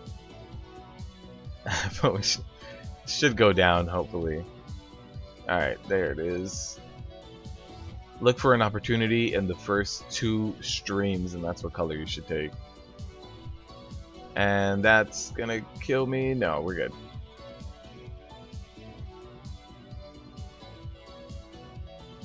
Alright, so one of the mages ran all the way back. Oh man. And here's our BOE epic for today, right? Right? We've been getting really lucky. Oh, it's over here. My bad. I meant to say it's on this corruption. No. Alright, let's get this pull going. Hopefully I get people that kind of stay in there with me. The last pull, people were in there for the first 2, and then they started running away from me. They no longer wanted to be part of the smashes.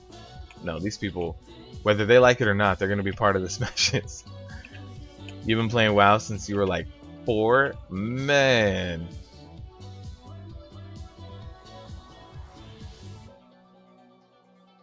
That's intense. Since you were 4. What was I playing when I was 4? Probably Super Mario World. Super Mario World, maybe some NES games. That obliterating smash was really gonna hurt, yeah.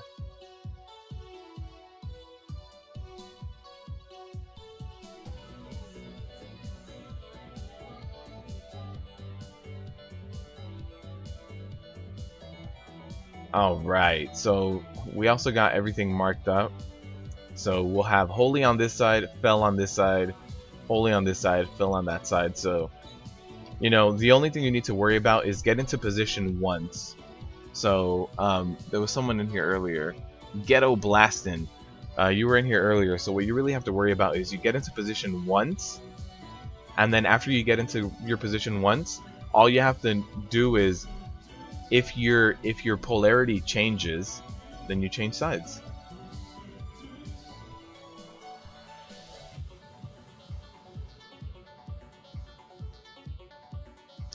But yeah, Ghetto Blastin', we'll try to help you out here. So once everybody kind of runs up a little bit, we'll be good to go. There's a ready check going out.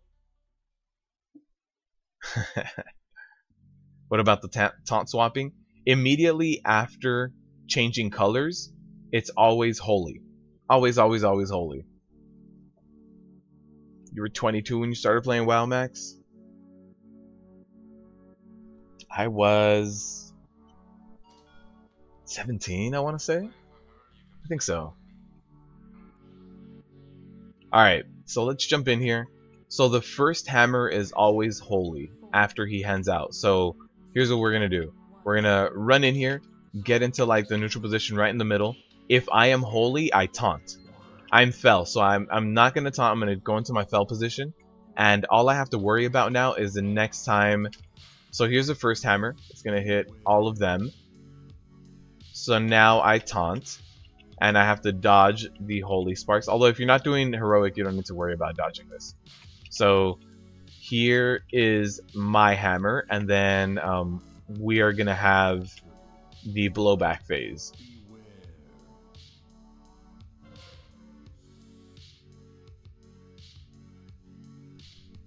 A lot of people weren't in that hammer for me.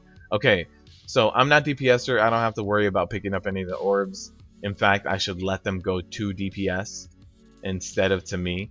So I'm just gonna. Oh no, that guy picked up the wrong orb and blew us all up. All right, so that kind of sucks. I'm gonna charge in. All right, so look, I'm fell. So what I'm going to do is wait, and as soon as he kind of changes colors, what I'm going to do is notice. If I change sides. So I'm fell, I'm holy, I have to change sides, and I also have to taunt because it's a holy hammer always after changing sides. So that's all you need to do. As soon as he hands out new debuffs, if you change, just change sides. Just don't worry about where holy and where fell is. If your sign changes, change sides. So now I have to go ahead and get ready to jump out. Also, when you jump in and jump out, what you should know is that the way that your back is, that's the way you're going to jump out of the hole. So I'm fell, I changed position, so I have to change position here, and I don't get the first hammer. So since my color... Oh no, there's someone with the wrong color in there. Uh-oh. So there's my back. I'm going to go directly to my back. And the next hammer is fell. So I'm going to taunt off. And I think I'm going to die to this hammer. I don't think there's enough people in here. Alright, I'm going to try to... Yeah, so most people almost went down to that. So, good thing is, I was able to survive that. But where is my other... Yeah, the other paladin... I mean, the other tank is alive. He is a paladin. So yeah, all you need to watch out for is when he hands out debuffs, did it change? I'm gonna wait back here, just so that I don't get turned into a bomb. It's very important for the tanks not to get turned into bombs when they're not supposed to. Okay, all right. So again, at this point, we are going to interrupt, and then here's the next. I am fell. Am I changing? No, I remained fell. I stay in the same position. I don't need to take the first hammer because it's always holy. So after the holy hammer will come a fell hammer. So after this, I will taunt. There's a taunt off for me. I do need to dodge these holy things. And here's going to be my fell hammer again. Hopefully I don't get destroyed. There's not a lot of people in here again. It's going to hurt. but I'm popping 2 cooldowns every time to survive it. So again, now we're gonna have infusion. I'm fell. I changed to holy, so now I have to switch. And then I would have needed to taunt off as well, because it's always going to be holy. Right after the infusion, it's a holy hammer. So all you need to worry about is, what am I right now? If I switched, I need to switch sides. If I didn't, I need to stay on the same side, and then just taunt off after every hammer. Great movie, Mahanu. This fight is optional, right? No, it is not.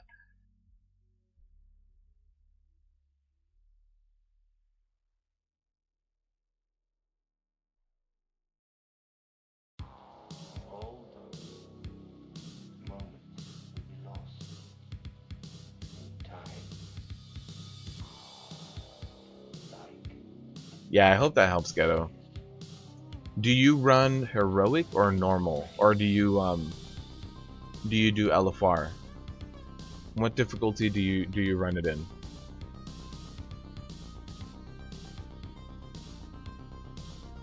You kept wiping from bombs last night on normal? Yeah. So the big thing that I've noticed on normal is that people with the bomb will wait. You know, you're supposed to wait till you have about 2 seconds left on normal. And with the bomb, you're supposed to run off the edge and jump off into the middle, right? Well, not jump off. You're supposed to run off on the middle. What I see a lot of people do is actually jump. So the way to make the bombs not hurt everyone is to be underneath the lip, right? So let's say this lip that I'm at right here. I need to be lower than this height. So what I see a lot of people do is jump off into the middle. Well, those 2 seconds that you jumped off early are spent up here, are spent at a higher level because you jumped. What you need to do is just run off the edge. Don't jump. Don't press your spacebar. If you run off the edge, you immediately go lower, and the bomb doesn't hurt everyone. But if you jump, you're too high, and the bomb actually blows up on everyone. So that might be a mistake that your raid group is having, is people actually spamming the jump button, and they're too high, and the bomb goes off above ground level. And you want that bomb to go off below ground level, because if it goes off above, it hits you. But if it goes off below, it doesn't hit you.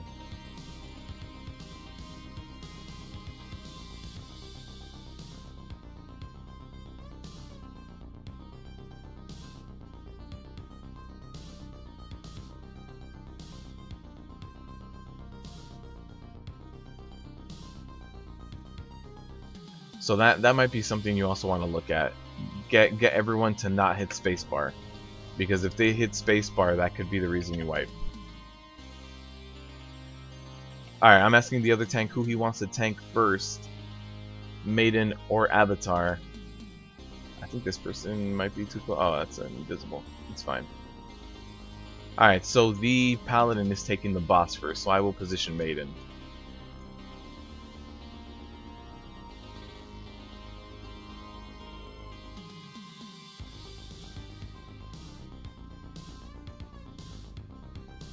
Also, Ghetto Blastin', if you need like debuff timers, like if you see over on my left hand side, I have the weak auras that track debuffs. Like they'll tell you holy, they'll tell you fell, they'll tell you your bomb debuffs, and on other bosses, like on this one, it'll have the energy timers. If you need any of those, look at my channel and look for type in custom and Tomb of Sargeras. I made a video called Custom Weak Auras for Tomb of Sargeras. You can import them and use them however you want fit. You can move them to different areas of your screen. You can make them bigger, smaller, whatever you need to do in order to get them to help you.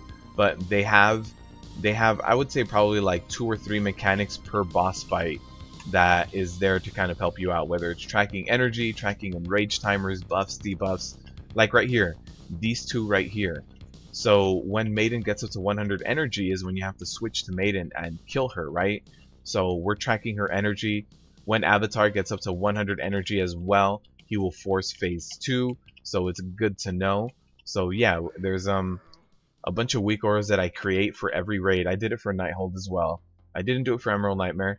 I got into writing weak auras in Nighthold. So Nighthold and Tomb of Sargeras I have custom weak auras for in case you need them.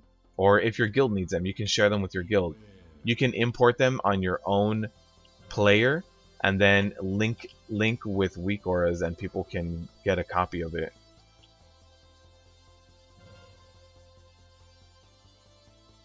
Alright, so I got my 2 stacks of Desolate.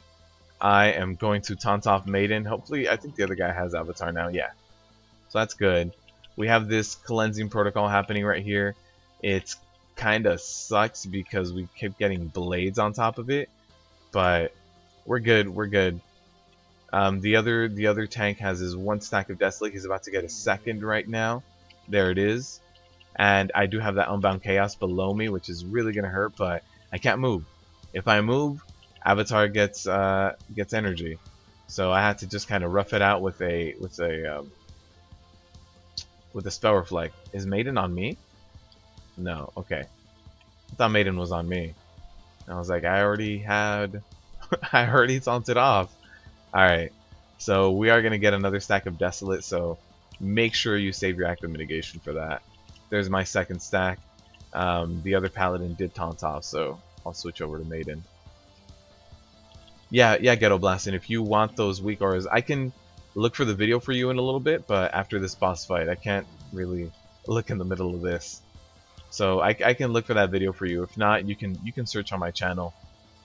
Oh god, the shadowy blades in melee.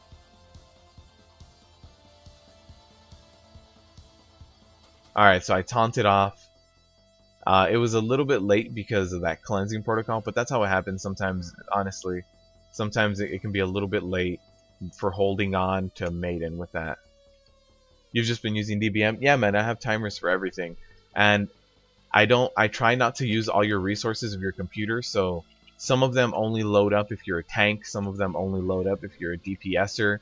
So depending on your role, you might not see all the weak auras as long as they don't apply to you. So I try not to eat up all of your RAM all the time by just like spamming you.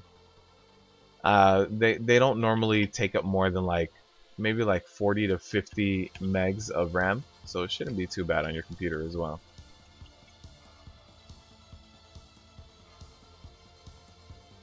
Alright, so there's the taunt off, and then here we're going to have the cleansing protocol. I'm going to go ahead and move out of the way.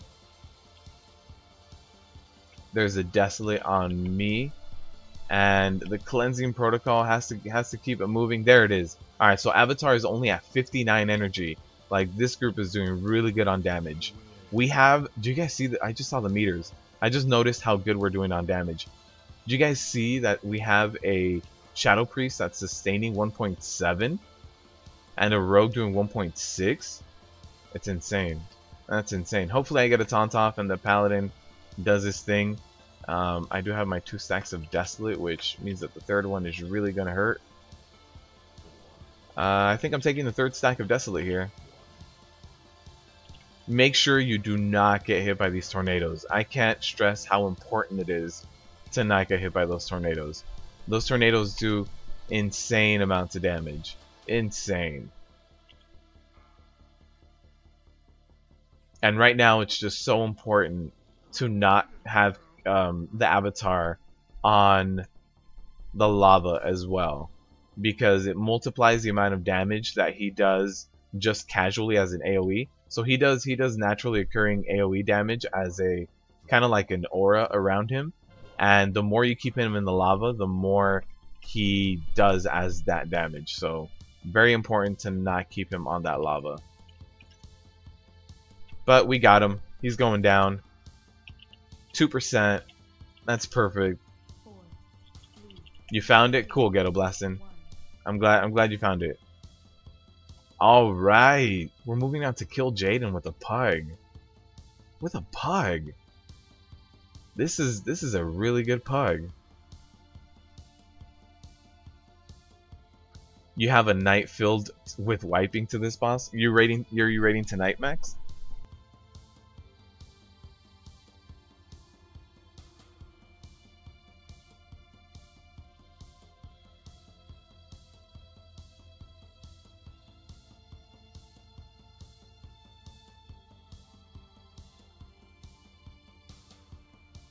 What's up, Nacho?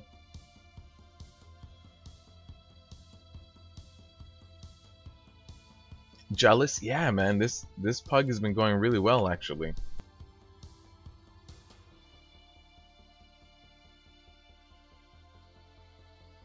All right, so we'll see how the Kill Jaden pool goes. Since we are very close to the giveaway, we won't be able to do too many pulls of Kill Jaden. So, I mean, here's for hoping it's a one shot. Hopefully not wiping tonight for me. Ghetto blasting, I hope, man. Something else that might help you if you are a tank yourself ghetto blasting is I also have another video called Damage Breakdown, or Tumor Sargeras and You or something. And I break down all the sources of damage in Tumor Sargeras. So you know, like, if you need to use anti-magic shell or spell reflection, where you should use it. If not, like, where the physical damage comes from, if it comes from a dot, if it just comes from auto attacks. So something that'll help you kind of time out when you should be using cooldowns and what gear you should walk in with. Like, should you walk in with higher armor, with higher block value, with whatever it is that you need to walk in with. Why many guilds can't finish heroic TOS but this PUG can?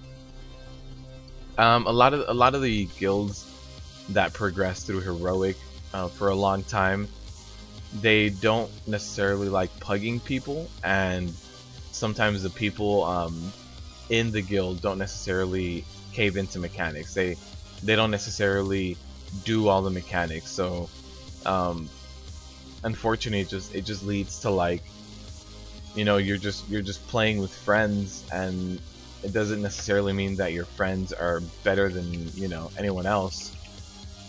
But yeah, a lot of the people that just stick with their guild and you know, can't grind out the AOTC, they're just with friends, and it's, you know, it's just a different way of playing. For all of Burning Crusade, I was in a guild with a few buddies of mine, but we never progressed past the I. Like, we never walked into BT, we never walked into Sunwell, but I was okay with it at the time. Like, I didn't mind it. I didn't need to progress to have fun playing WoW. I was playing with all my friends. So, yeah, everybody gets satisfaction out of this game different ways. Some people do it just via pet battles. Some people just play the transmog game all day. There's plenty of people, like I really like trolling around on /r/WoW economy, and there's plenty of people that just play this game to make money. They don't really raid, they don't really do anything with it. They just play this game to make money, to see those auction house profits. So everybody has their own way. As long as you enjoy playing the game, it's fine. Black Temple was awesome, so was Sunwell, but didn't fully clear it. Yeah, I walked in and cleared trash in Sunwell, but didn't do much. My guild was mostly Kara and Zulaman. We didn't have enough people to do the 25-man content all the time.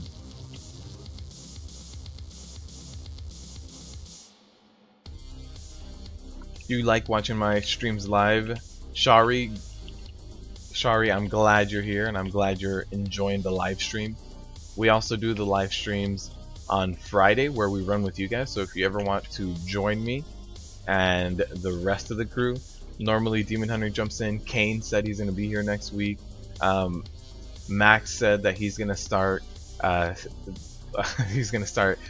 skipping work and joining us. So yeah, there's quite a few people. Katie jumps in here as well. So quite a few people join us on Fridays. So if you want to join us, if it's a one-shot, you'll cry. I don't think we've wiped on anything else. So far it's been a one-shot, but we'll see if we can just do one-shots on everything. Maining a Demon Hunter Vengeance about 926, but no set bonuses. Okay. You need a... oh man, the ninja pulls. Well, oh, it's for the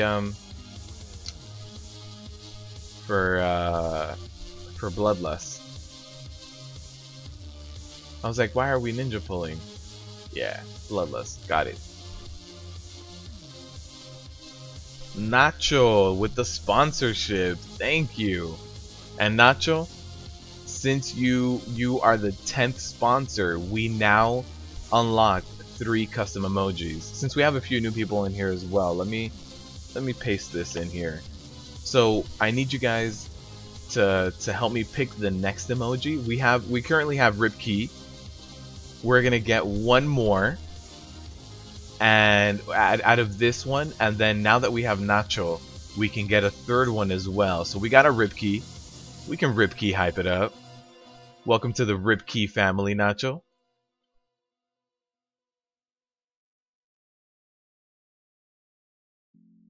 So now we have 3 emojis. So we'll definitely be working on that. Follow me on Twitter, and also there's a community tab now here on YouTube where I'll be posting updates on this, and the more sponsors we get, the more customized we can make our experience here as well.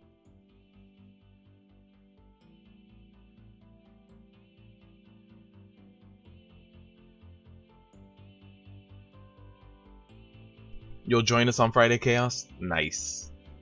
Don't worry about the Vengeance set bonuses, they're not that great this tier. Oh, whack. That's another emoji, it really is. We got our 10th sponsor. It's alright, Epic. Epic, you're always here. You're always here. I appreciate the support. And I'm sure it's rolling out to more places. Yeah, seriously, we got our 3 sponsorships now. I mean our 10 sponsorships, so thank you guys for that.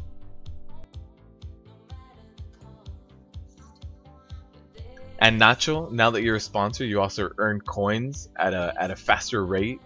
So enjoy those coins for the giveaways. I was mentioning earlier, I'm planning on doing 1 token giveaway a month, and then on Fridays we will open it up to also some mounts. So I'm trying to get my hands on a few mounts, maybe by this Friday, although I can't guarantee this Friday. And so we'll have mounts, pets. We'll do 1 token a month. And we'll also try to find a few other things, like maybe a +10 for the week. We can you know, try to carry you through a +10 so you can get your gear done on an alt or your main, whatever you want. So yeah, there's a few things that we're planning on adding to the channel. And honestly, the more support, the bigger the family gets, the more people come in here. And just, can you guys imagine if on a Friday stream we had nothing but viewers? Like if we just got 20 viewers clearing heroic TOS, that'd be insane. That would be really, really cool. I mean, I feel like last week on Friday we had about 7 people from the live stream in the TOS run. So that in and of itself was really cool. Like more than half the raid. What difficulty is a raid? Bori, this is a heroic TOS PUG. So just a random PUG. We've managed to one-shot everything so far. It is in heroic, so we'll see how this goes. I'm gonna whisper the other tank, see if he wants first aggro or second. So I'm gonna let the other tank pick up aggro. He didn't have time to respond. So if he picks up first aggro, what I will do is I will pick up the first Armageddon. So I'll do that. Thumbs up, thank you, Ezekiel. Also, Ezekiel, I did add you to the Patreon page, so thank you for supporting on there as well. And for the patrons out there, I'm going to be releasing the patron exclusive video later this week, and then the one for next month will be coming shortly after that.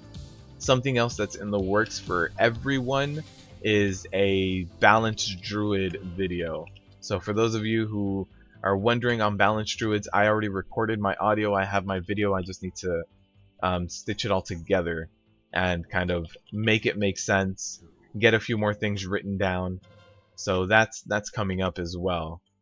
And then for the patrons, they asked for a video on BOAs, so I'm still finalizing that, but I'll be finishing that off very soon as well for their exclusive. Alright, so that Paladin is going to get the first immunity. That's fine with me. I can get the next big Armageddon as well. Where's the Rupturing Reality? Right in here. So what I like to do is position myself for the Dread Flame that's going to happen right now. So I'll put myself on the edge right here. Soak that up. And then I'll run over to the next big Armageddon. You need to do your homework before the Friday raid? It's all good. It's all good. We'll get it done. So there it is, the big Armageddon. You just throw up a shield block, you throw up one full ignore pain. It does hurt if you don't crit block it. You can't always guarantee a crit block, but even if you just normal block it in a full ignore pain, it might hit you for max like 60% of your HP, which is a lot, but it's enough to soak it. So I'm going to let the other tank get the first aggro so that I can get the tanking ad. So that'll require me taking an extra hit. So I'm okay with taking an extra hit.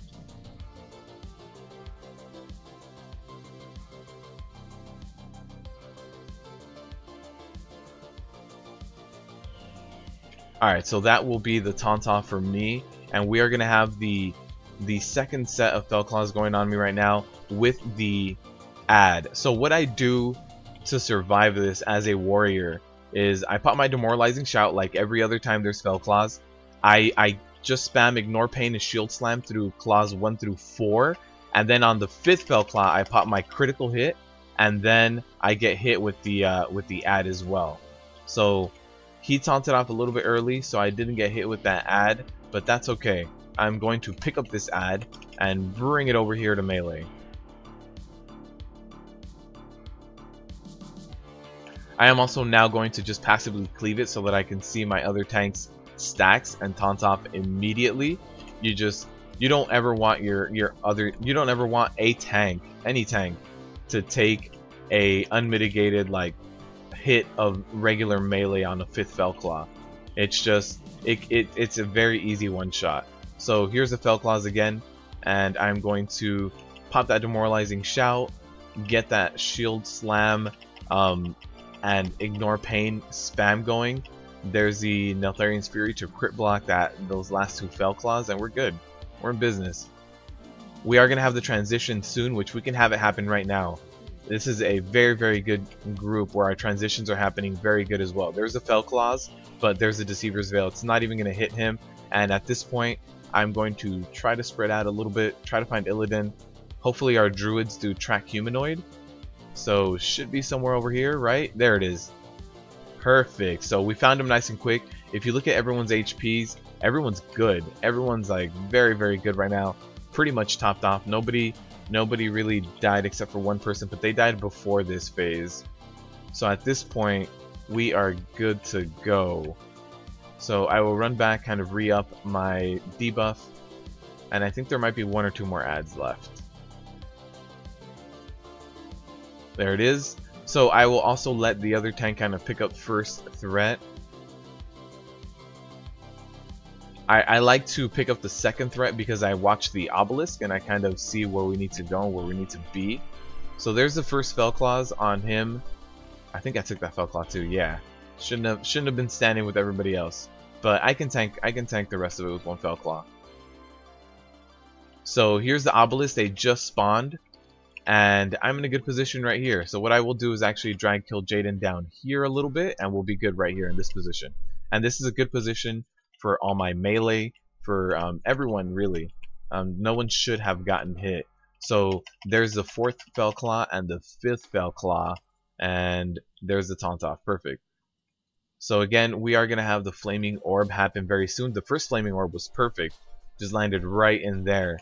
And we had a Hunter kiting that. So that was good. So we have another Flaming Orb happening right now. Hopefully they jump in there. Here's a second obelisk. So if we stand right here, we'll be good. Yeah, we're good right here for this position. So you can see all the obelisks are closer over there to the rift. But we should be good. And honestly, 8% left, and we're about to get darkness. We should have more than enough time to be able to get this kill down. So the darkness is going to happen right now. We might be able to kill him immediately after the darkness. That's what it's looking like right now. So I'll run in. No need to risk it, especially on a 1% on this boss. There's the 0.5%, and there's the one-shot. The one-shot AOTC raid on TOS live. Like everything. Everything was a one-shot today. Nacho said he was going to cry. Nacho, I need some tear emojis from you. I need some tear emojis. Give me those crying emojis, Nacho. And we got... That might be an upgrade depending on what we get for the second relic trait. If we get the Ignore Pain on that, that will be an upgrade. So let me head over to the Netherlight Crucible, and I'll log out from there once I get there. Oh man, retrying Heroic tomorrow, Ghetto Blasting. If your normal run is smooth tonight, you got stuck wiping on Sister. If you have any druids in your guild Ghetto Blasting, maybe like any Feral Kitties or Boomkins, have them go Resto and just pop a Tranquility every time you need it on Sisters. So if you just get Tranquility pops, there you go, Nacho. Get those crying emojis. Get that one shot on Heroic TOS on everything. Thank you, thank you. It was a good run. We got some loot today as well, even just off of regular coins. And I didn't kill Jaden yesterday, so man, that was a good run. All right, so let's see what kind of trait we're gonna get on it. Ignore Pain, Rage, Thunderclap, no. So this relic is gonna be, it's gonna be weird. I don't know if I want to equip it yet, right? Because I can increase my rage, and that would be the big one. The DPS was sick. Yeah, it was. You guys see that DPS? 1.2. The top 4. Let's see. The top 7 cleared 1 mil on Kill Jaden. Like that was insane. All right, let me log out. Let me switch over. We'll do the giveaway. I'll catch up with chat right now when I switch over. What item level do you have to be for Heroic TOS? Epic, I would suggest maybe walking in here with like 905, 910. You can't full clear. You won't be able to kill Jaden. But as a 905 equipped, it's very important that I'm talking about equipped and not in your bags. 905 equipped, you can do the first few bosses. You might be able to clear up to about maybe about Sisters. Sisters might be where you start kind of meeting the edge of your gear. You can make a mount, but not sure if you can trade it, Ezekiel. You're talking about like the engineering mounts and stuff. Some of those are engineering only. I think there's a few mounts that can be picked up by everyone, like Vial of Sands and I forget which other ones, but there's a few that can be picked up by everyone. But some of them are profession dependent. All right, so here is what we have. Let me just kind of grab all of these guys. Why do I have a cake in here? Alright, so this is what we have to give away. That DPS was sick. I'm glad I'm glad we one-shot everything. Nacho walked in on a straight just having to cry. Did anyone AOTC that kill? I don't think so. I'm not logged into my warrior anymore, but I don't think so. There was someone who said when we were on Desolate Host, someone said both tanks have multiple Kill Jaden kills and most of the DPS have Kill Jaden kills. So actually, a few might have gotten AOTC. Rogues, man. Rogues! Alright, let me do this giveaway. Giveaway 15 coins to enter. And you get 30 coins for winning. And you just have to type in the word giveaway. Let's see, when the bot, there it is. So just type in the word giveaway. I am running on over. Let me show off the pets we have. We have Abyssius, which I believe is from Black Temple. We also have the Leviathan Hatchling from also Black Temple. We also have the Fragment of Desire from Black Temple. We have G0, which I believe is from Ulduar. We have the Valkyr. We have the Sinister Squashling. We have our Smolderweb Hatchling, Sister of Temptation. We have Soul Broken Whelpling, pint size Pachyderm. We have the Voodoo Figurine.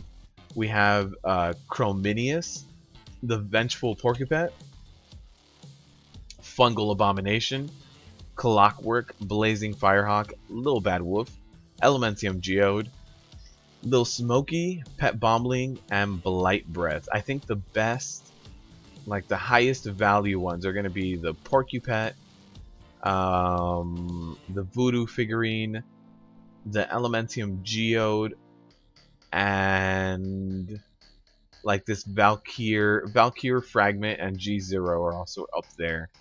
So just type in the word giveaway. It takes 15 coins to enter, and if you win 30 coins and a pet, whatever pet you choose.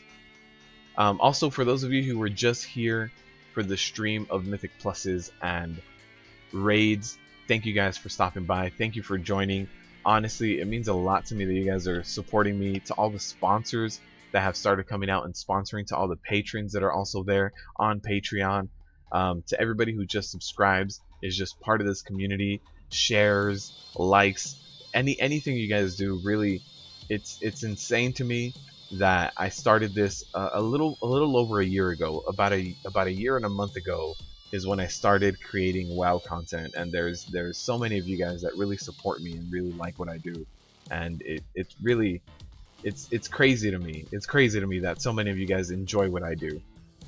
So thank you guys, honestly, for keeping up with me and for keeping up with this channel and for supporting in whichever way that you do.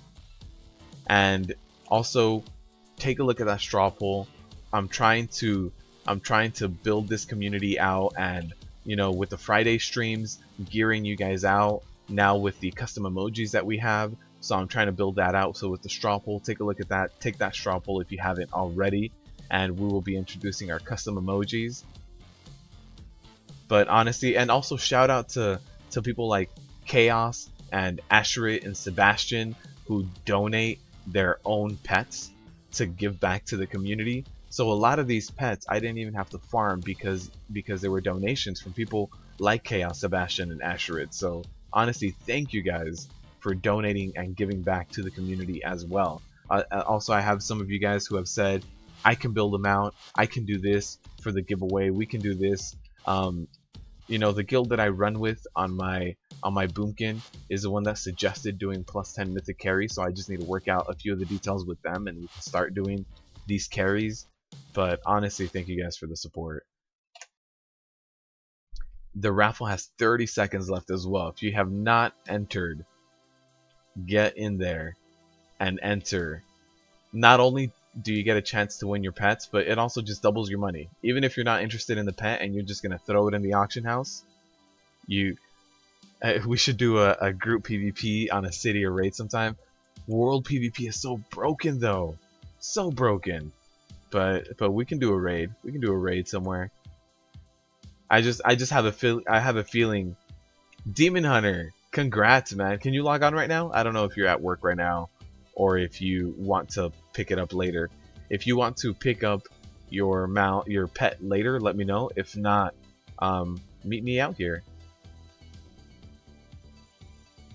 Hacks. Also, we are going to be bringing mounts to the giveaways, and we're going to be doing 1 WoW token a month giving away that. So I mean, this is my bank alt, so you guys can see I've been farming stuff. I've been trying to get my gold up to keep not only my subscription active, but at least one of yours as well every month. 1 minute. All right, Demon Hunter, we'll meet you right here. If you want us to meet you in Orgrimmar, let me know. I'll hearth back to Orgrimmar.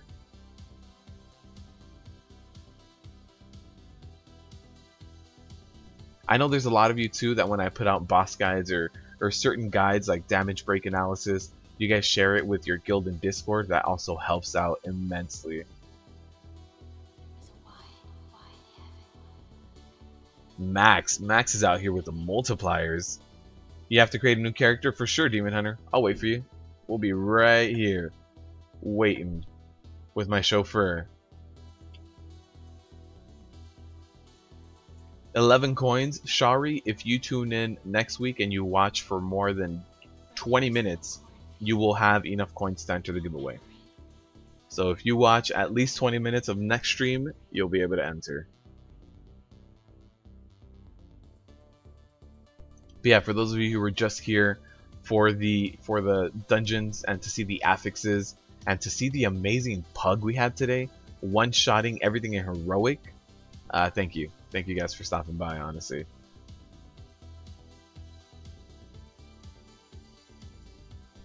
You watch on Twitch? I haven't streamed on Twitch in a while, Shari. I streamed on Twitch maybe like 4 or 5 times, but the turnout just wasn't good. I think I had like 4 people that turned out, and as soon as I started the Friday streams here on YouTube, I had at least 25 or so people. So since there wasn't enough people, I just stopped it on Twitch.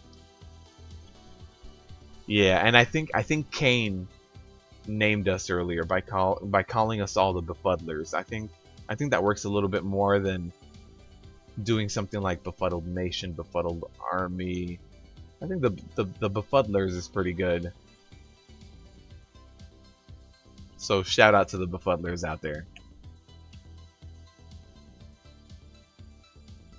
Also, we should be dancing for Demon Hunter.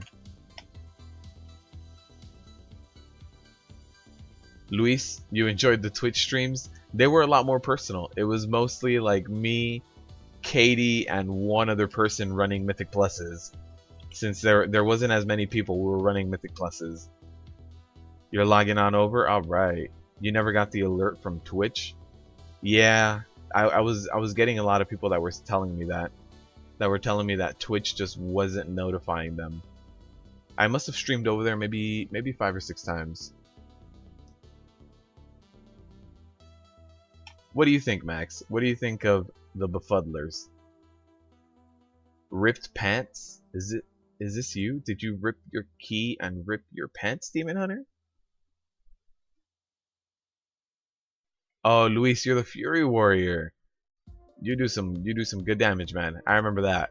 I remember you outputting a ton of damage. Your in-game name is Nero, if I remember right, Luis. Wait, Demon Hunter, this is you? Ripped pants? I don't wanna give away the prize to the wrong person. Also, what prize would you like? You are famous. Alright, I'll give you an invite. Twitch alerts only work after you install their desktop app, which we all pretty much have to now with the mods, the way that they bought out Curse. Alright, so let's see which one you pick. Let's link a few of these. And we have quite a selection. Every time I have to link it to people, I'm like, geez, we have these many pets to give away already, and it's like I haven't farmed for pets in a while either. Oh, Spicy Boy! I remember Spicy Boy. The spiciest of the boys. Luis, are you gonna be here on Friday to run with us? The Beffies? You'll take the Firehawk? Alright, Demon Hunter. With the Firehawk. There it is. Alright. Thank you all for stopping by. Honestly, it means a lot to me. You guys support me in these live streams. You guys support my regular content. This Week in Mythic Plus did go up 1 hour before this live stream. So if you guys have not caught This Week in Mythic Plus and you want to see that, you guys can tune into that. Tomorrow we might have, I'm going to try to do the Balanced Druid guide for tomorrow. So you guys can expect that. And then on Friday, expect the Heroic TOS run with all you guys. Luis was too quiet today. Yeah. Luis will tune in. Hopefully he tunes in on Friday. You can do some Mythic Pluses again. If not enough people show up, we can definitely do Mythic Pluses. So alright, thank you all for stopping by. And honestly, I really can't thank you guys enough. Thank you all for stopping by, and as always, good luck out there.